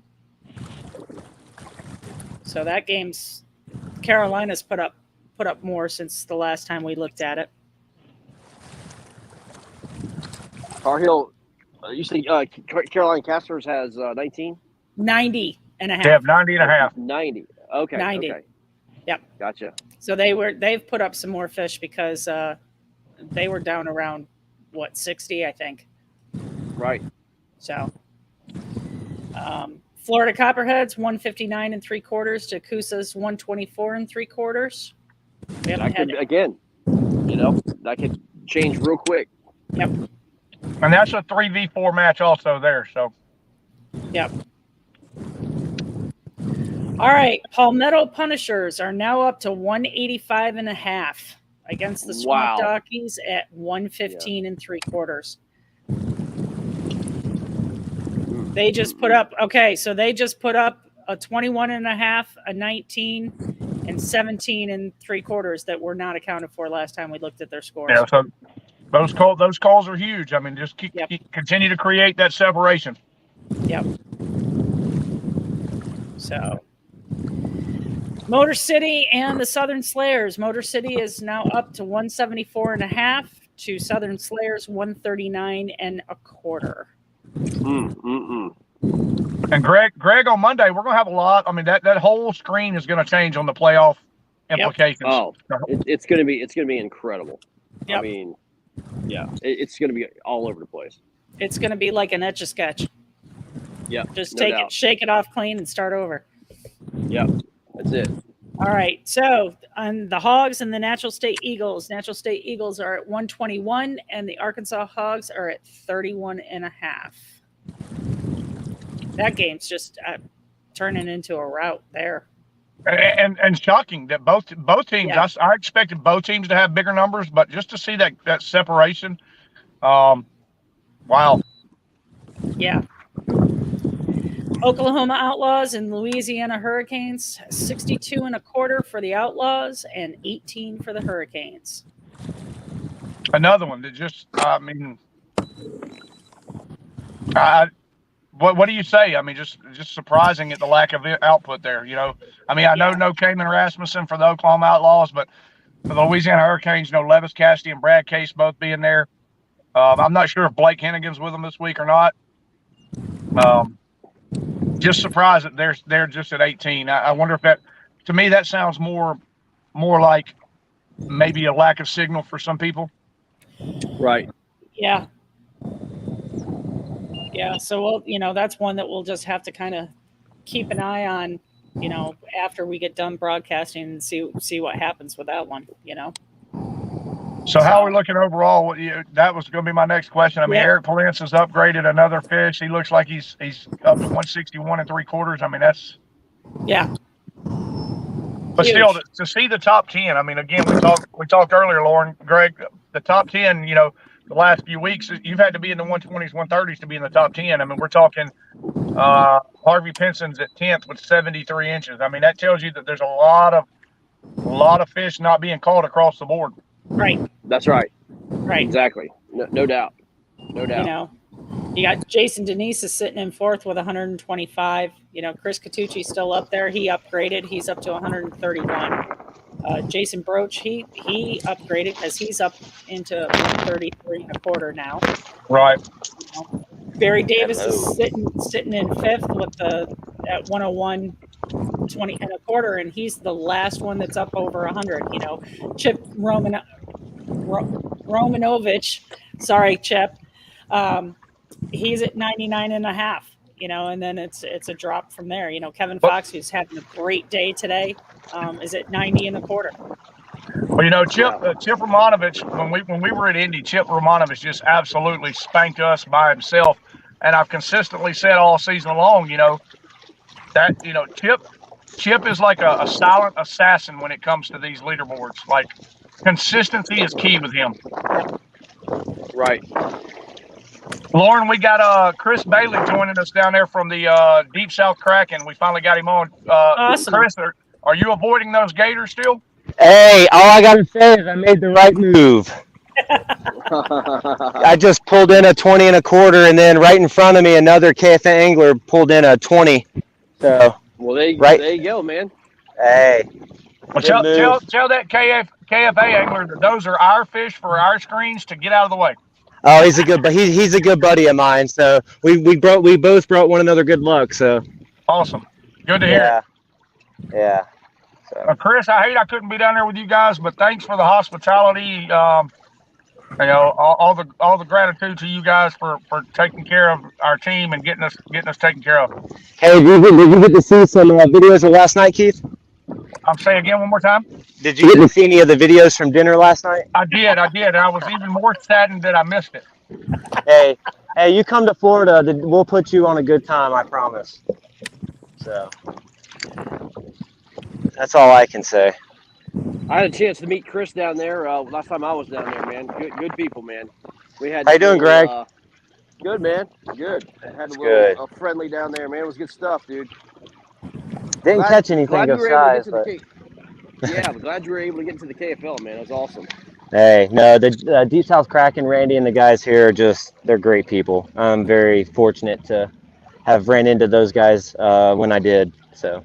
Right. yeah, I Right. can't complain. Well, I mean, it brings us an opportunity to say again, this is the consistency group of people that we need in the KFL, not only for fishing, for kayak fishing as it continues to grow, for the league itself, for our sponsors, both for the league and the individual teams. This is what we need. We need good sportsmanship, a good fellowship, safety, and a hell of a show. People catching fish, which Life vest first. unfortunately, we hadn't seen a lot of that today. It's been tough everywhere, but we are excited for what we have seen.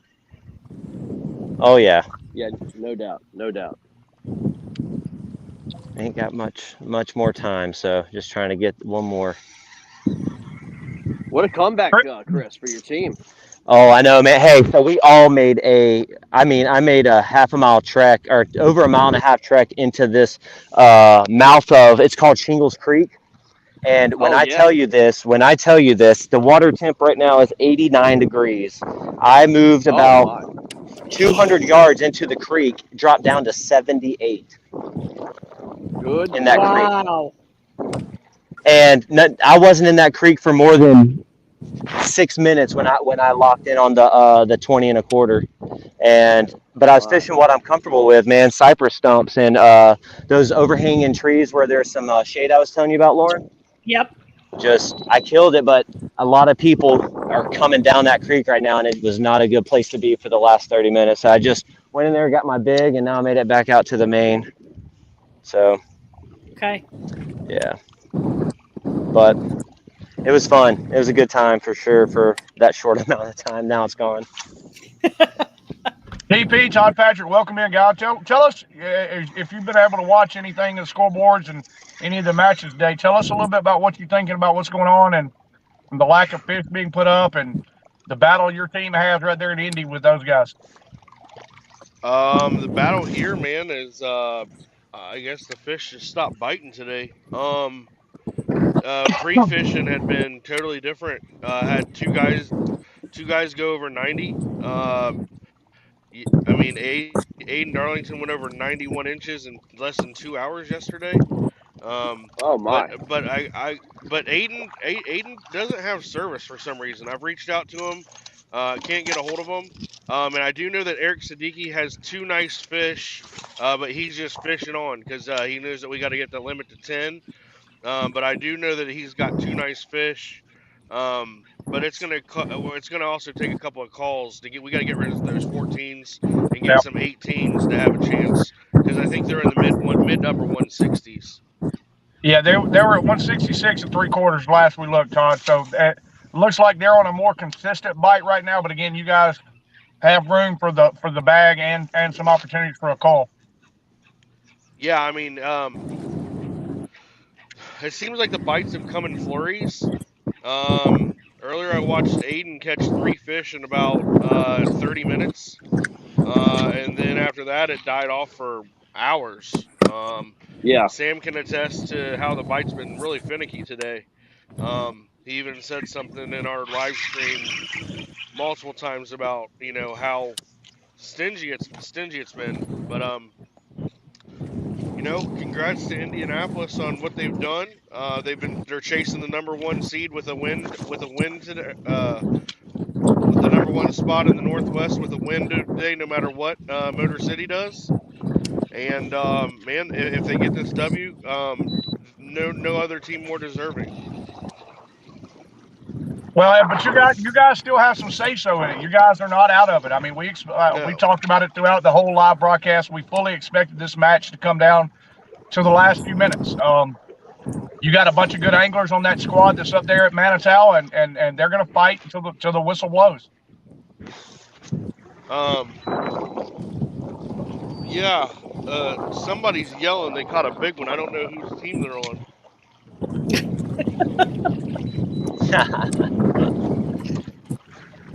Wish it was me. Do you guys got anybody over here by the east ramp, Sam? Greg, are you in the water? Oh, I'm in the water, man. Trust me. Oh, awesome. How y'all doing today? Like garbage. Yeah, it's really tough today, dude. Oh no. I think a lot of things across the league are kind of happening. I thought the Palmetto Punishers were going to flex their muscle today, and prove themselves to be a dangerous contender for the playoffs, especially with the lineup they sent down there. I heavily expected for Jason Broach to show out, and he has. And that guy and that team, I'm telling you guys, you don't want to see them in the playoffs, and they're making noise, and they're gonna make a path, and that team is gonna be destructive in the South. Well, Jason and Barry are both putting together quite a day. Right.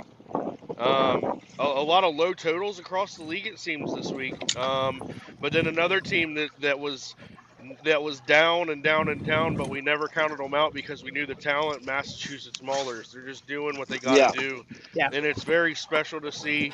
And don't be surprised to see that team make a huge run in the playoffs, if they can, solidify this win and get another one next week. You could very easily see them get the number 4 seed, which they would host a home playoff game at number 4. And that depends on what happens with Indy and us right now, but they're definitely rooting for Indy and doing their own thing. So Mass Maulers are making a pathway to where they're going to get to host a home playoff game if they keep things up. And that's another team that the North doesn't want to see in the playoffs because they know how to win it at the end. With the parity and everything like what's happening, I still think that we've got a heavy shot of having a team in the South and the North at 4-4 getting into the playoffs. Just who are the beneficiary? Who's going to benefit from it? It looks like the Copperheads are taking care of business on Okeechobee, which is huge because they've got a tough matchup next week. And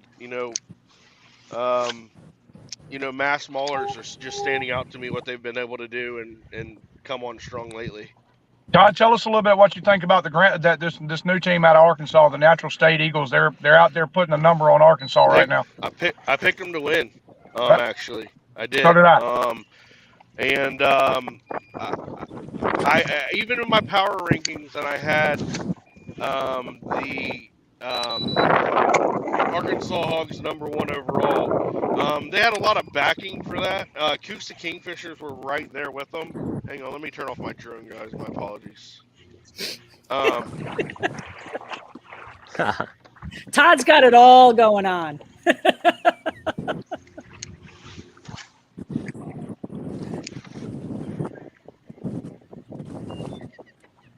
Did I lose you guys?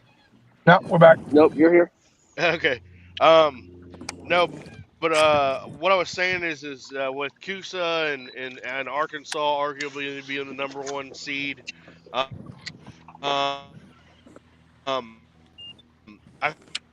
felt iffy about Arkansas has won with very less than stellar performances a couple of times this year.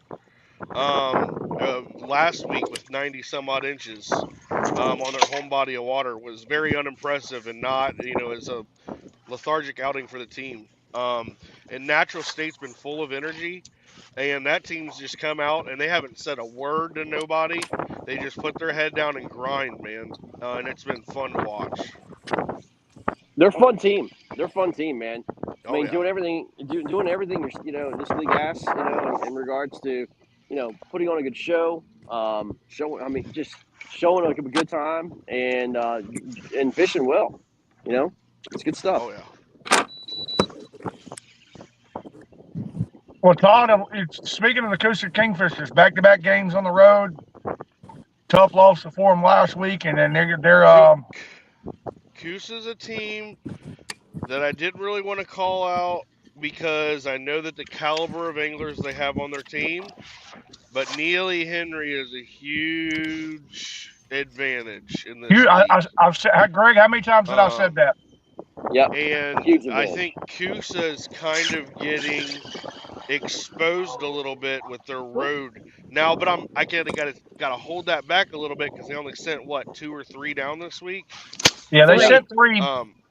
and they didn't send Jordan Marshall or Lance Coley or Coley McGowan, I don't think, did they? No. No. So those are their three best anglers. So you got to take this week with a grain of salt.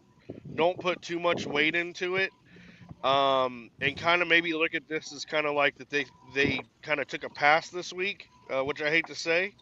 But look for them to come back strong next week.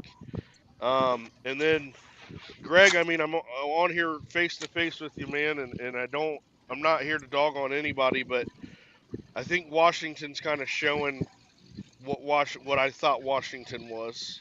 Well, I mean, listen. I mean, we knew it's like Kuso, right? We knew Yeah, I the end mean, of you our knew you had a schedule. hard road with the way your schedule ended, Greg, and that's why I said Yeah, there's nothing against it. It's just the weight of the there's no doubt schedule, about it. how it went. Yeah, Right. no, absolutely, man. We knew we had to at least show up at home and steal a win on the road. We were hoping to get that win against Norfolk, and because we knew that the New York and Michigan are going to be very difficult to win. So I mean, it's proven itself out, man. I mean, we had a pretty good game plan going in today. Yeah.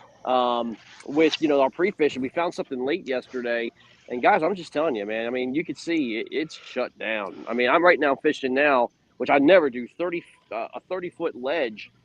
Just I'm marking fish, man. They're just not touching it. So, Well, just a tough day, man. the problem is, Greg, is you guys unfortunately ran into a body of water that would be considered nothing less than ass. With a, I mean, Listen, with you're with it. 100% correct.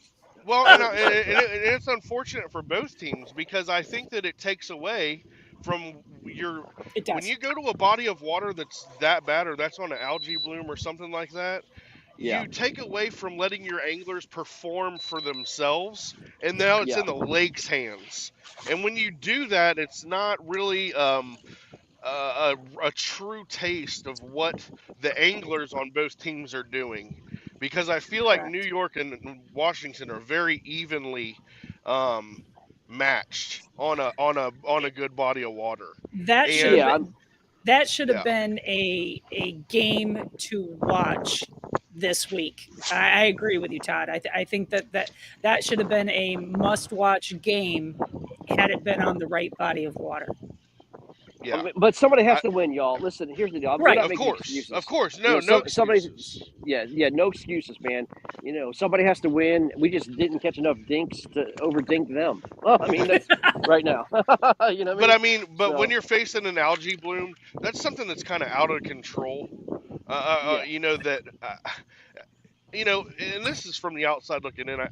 I feel like it should have heavily considered maybe a date change or a body of water change, but it didn't happen that way, and both teams went ahead with it. But I think that if we're watching this on maybe another lake down the street, maybe we don't have this outcome, because New York, I mean, is equally unimpressive at home on a home body of water, But I think that it's more the lake talking than the fishing. Yeah. Well, Todd, while we got you on here, Todd, guys, we got about 9 minutes left in the morning matches. Lauren, do we want to pull Fishing Chaos up one more time and let's take a look at where everything's closing out at? Yeah, sure. Give me just 1 second here. And let me do the voodoo that I'm supposed to do here. All right, here we go. Again, still no changes to that Mahler's Maniacs game. Maulers, look like they're going to walk away with that one. The Maulers are probably already back at home taking a nap at this point. Yeah. No. If Ken was fishing, is Ken fishing this week? Yes. Okay, so they are at whatever buffet is closest to them. The what? Yeah. They're at a buffet. Oh yeah. Is that a fat joke? Ken loves his buffets. So, me too. Me and Ken both. Yeah. Todd, before we move to that next match with Rhode Island and Connecticut, let's have a little look forward to the Granite State Sticks and the Bay State Attack next Saturday by themselves. Their prime time, essentially the Monday Night Football of the Week 8 matches. Talk to us a little bit about that match and tell us what you see happening. Bay State's Rich Biggie and then them guys are fishing lights out, and we know we've seen the Granite State sticks all year. Tell us what you think about that match for next week. Granite State has to recoup. They're backed up to a corner. With only one loss, they're backed up to a corner because you can't lose 3, because if you lose 3 here, I feel, and I'm talking as if Indianapolis has won today, right? Indianapolis very easily can get the number 1 seed in the North if Granite State doesn't take care of business. Granite State Right. has to go out. Jake Angelis has to go out and be Jake Angelis. Matt Lee has to go out and be Matt Lee, and they just got to go out there and they got to take care of Bay State first. Bay State is one of the hottest teams in the league behind Pennsylvania and Southern Slayers going into this week. And, you can't let Rich Biggie go out there and put up a big limit and get you nervous on your home body of water. So you got to take care of Bay State and move on. And if so, I think that Granite State cruises to the number 1 overall seed and everything goes through Winnie. And if everything goes through Winnie, Granite State's going to be a hard team to knock off. And I think that their road to the championship is it's paved. It's not lined yet, but it's paved. Let me throw a little monkey wrench in that. Okay. So this game's going to be played next Saturday, right? Up on Winnie. There's going to be, not only do you have this KFL match going on up there, you have the EKF match going on Saturday, and it's a 2-day KBF event as well. Yep. So you've got So there's going to be areas more are going to be taken, and there's going to be Correct. visitors fishing next to you. Got it. Correct. It's going to get beat up within this next week. Yes. So the usual space that these guys would have had, Granite State and even Bay State, the usual space that they would have had to be able to spread out, if you will, and kind of use the space. That's going to get a little bit tighter, just knowing there's a lot more traffic. It's not just one match. There's a lot more traffic that's going to be on that lake next week. Yeah, and Lauren, by saying that, I think that definitely benefits the away team, right?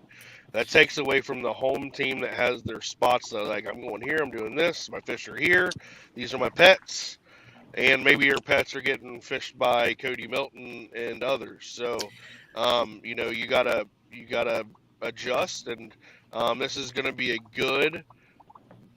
It's going to be a good test of how Granite State can adjust. And if they can adjust and take care of business here, I think what it's going to do is it's going to put pressure on the Jakes and Matt Lee. They're going to have to go and do Jake and Matt Lee type things that they do on this lake. It's going to force them. They're going to have to go to the deeper fishing that they normally do. They're going to have to rely on that, because I think a lot of the other shallower spots are going to be, they will be occupied. And I think that, I don't necessarily say that Winnie is a home field advantage for Granite State either.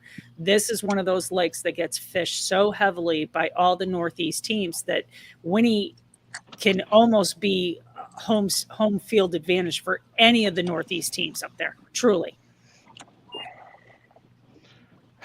based off the track record that Granite State has, I hate anointing someone something, Yep. But I in my heart, I just feel like it's the yellow brick road, and I feel like if they get the number 1 seed, just like you don't want Coosa to have the number 1 seed in the South. If you can get that out of their hands, then you can jumble up the South. And the North needs to do the same. And Bay State's got to go out and do God's work for the North. That's just my opinion. No matter which way it comes down, it's going to be a great match next week. Yeah. And I'm excited because I'm going to be up. I'm up there for that match for that whole weekend. So We're absolutely going to be a lot of fun that weekend. Yeah. All right. So Rhode Island, Connecticut. Again, not much change in that one. Well, that's back-to-back weeks we've been disappointed with Connecticut. Yep. I think Yep. Connecticut just Sealed their own fate for the rest of the year. Yeah, I mean that was a home game for Connecticut, correct? Yeah.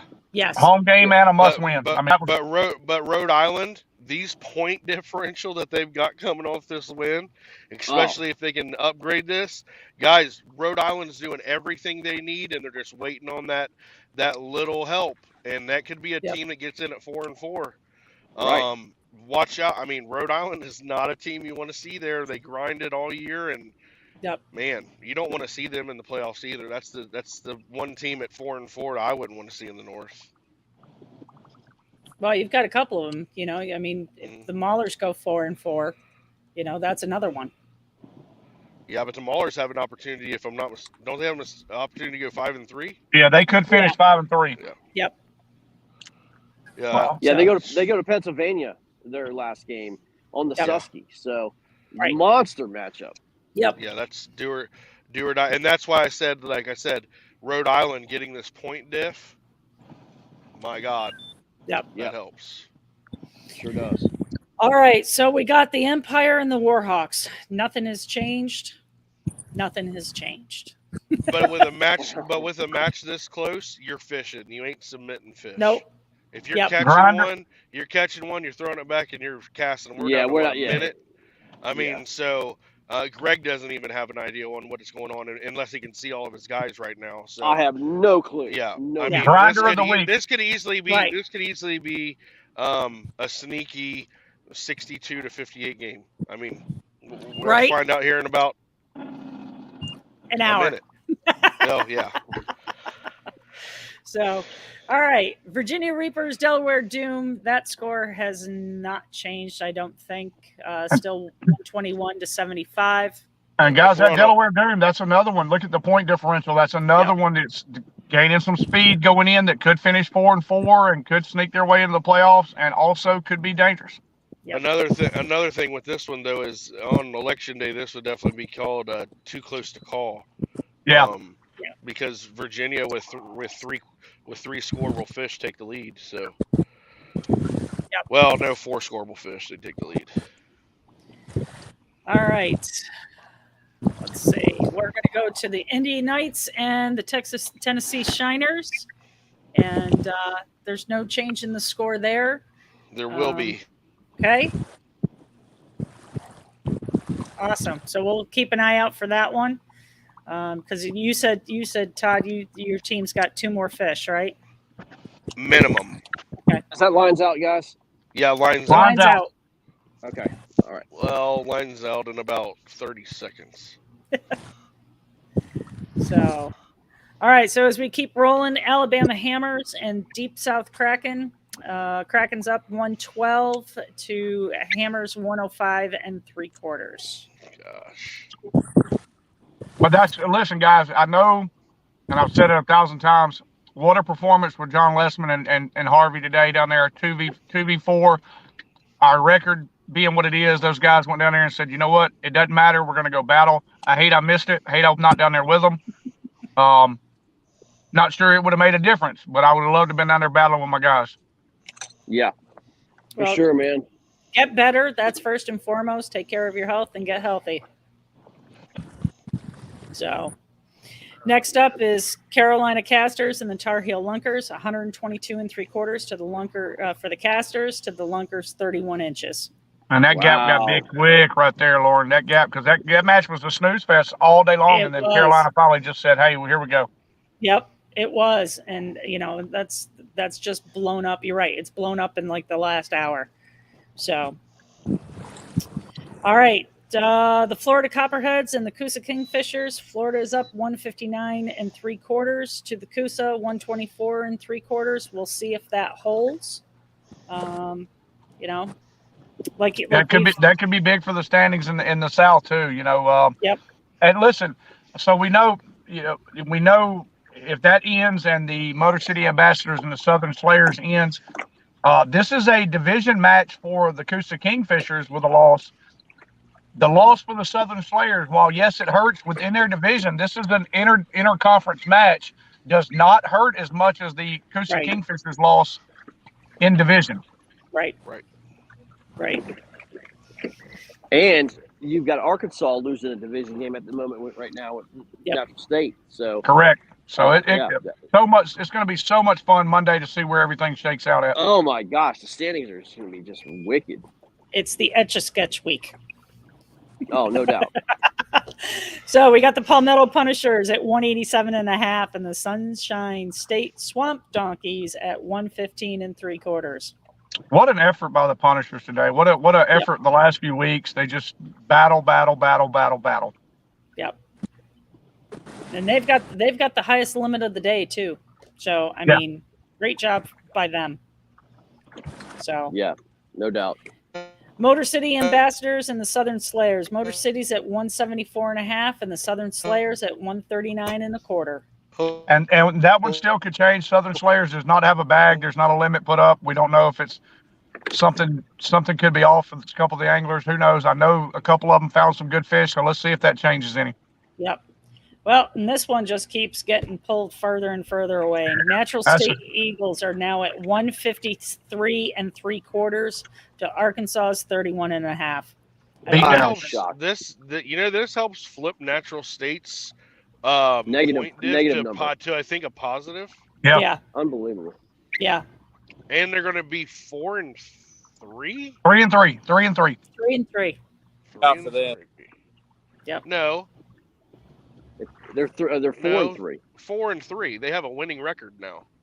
Oh yes, you're right. I'm sorry. Yes, they were 1-3. They were 2-0. So 3. I'm gonna say something absolutely that nobody's probably thought. Natural State has a chance to host a playoff home game. We talked about that Monday. Okay. Yeah. We talked about that Monday too. Not only get in the playoffs, but host a home game. And if Coosa continues to lose and Arkansas does, they on at 5-3 with chaos can get like a top 2 seed in the South. Yep. Unreal. Etch-a-Sketch. That's all I have to say. Etch-a-Sketch. Crazy. Unreal. I mean, all right. I just can't. I'm speechless with that, man. I mean, Props what an to opportunity to come in there, man. Yeah. I mean, incredible. Snooze fest. Yeah. Oklahoma Outlaws and the Louisiana Hurricanes. Outlaws at 62 1/4 and the Hurricanes at 18. And wow. That was not expected to go that way in any way, shape, or form.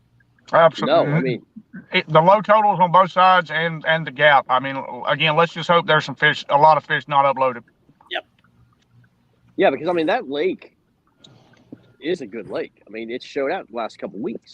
So right. I don't know. That's crazy. It's the moon phase. Moon phase, solar flares. What else have we got going? It's a terrible moon phase for fishing.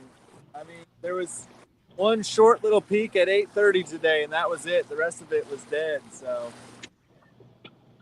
that's the only thing, because otherwise conditions have been more than favorable here. I mean, we've had overcast, rain off and on, a breeze. We didn't see the recreational boats get out until later than normal.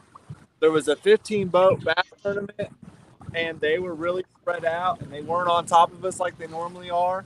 I mean, the only thing that's off is the moon phase, so that's what I'm going. And the solar flares, man. Don't forget the solar flares. Don't forget the solar flares. Yeah, I'm feeling the headache coming on, so that's probably that too. Well, what definitely did not sell short today was 3 Bells and Cross Kicks and Ripid Energy, presenting you guys with Week 8 of the KFL. Shake Up Saturday, Separation Saturday, Etch-a-Sketch Saturday, as Lauren has called it. Guys, we're going to have a hell of a show Monday. A lot to talk about, Greg. Oh, absolutely, man. I can't wait to see how this all shakes out. I mean, until we put pen to paper, I don't know, man. Interesting. Yeah. Absolutely. Very interesting. All right. Well, guys, any closing thoughts before we wrap this stream up? I want to congratulate New York Empire, man. I mean, beautiful area.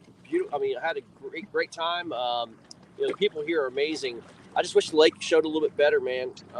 It's a shame we couldn't really showcase any team's talents, really. I mean, truly. I think what the biggest fish on the board for us was like total team wise was maybe what a 15-incher or something like that. 15 3/4 last I saw. Yep. I mean, that's just a bad day all around for both teams, man. So, but all that being said, man, we got to regroup and we're gonna come back strong, man. Let's go. Yeah, I'm gonna take a quick second to give a shout out to Eric Siddiqui. The dude just traveled across the world and then halfway across the country, drove 16 hours flying. Tough day, huh? Dude, my gosh, what a tough day, dude. Jacob. Oh, Greg, man. Yeah, What's up, it's buddy? nice to meet you. How you doing, man? Good to see you, dude. Congratulations, man. Thank you. Yeah. Sorry it wasn't better. Yeah, hey, no problem, man. I mean, hey, I get it, man. But that was a brutal day, my friend. Dude, this place is awesome. Right. It's nothing like this. Right. Well, I'm convinced. I'm convinced. Like somebody from like I don't know, maybe Virginia Reapers, like flooded this place like with algae. You know what I mean? Crazy. It is, man. Well, congratulations, guys, man. You know, I wish we had better conditions, man. But hey, you know, it is what it is. Safe travel on the way back. Yeah. Well, we're gonna go get something to eat, or I'm sorry, you guys are in a tournament right now, right? Yeah. I'm good right now. Well, go freaking fish, dude. Don't talk to me. I'll see you. Yeah, man. Yeah. Well, good to see you, man. Yeah, Good luck. Good luck in your tournament, dude. There you go. Post game interview. Love it. Love it.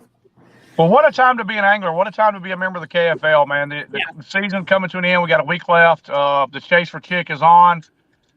The playoff picture, it certainly has been muddied up a little bit, but I think we got a little more clarity of who's real and who's not today.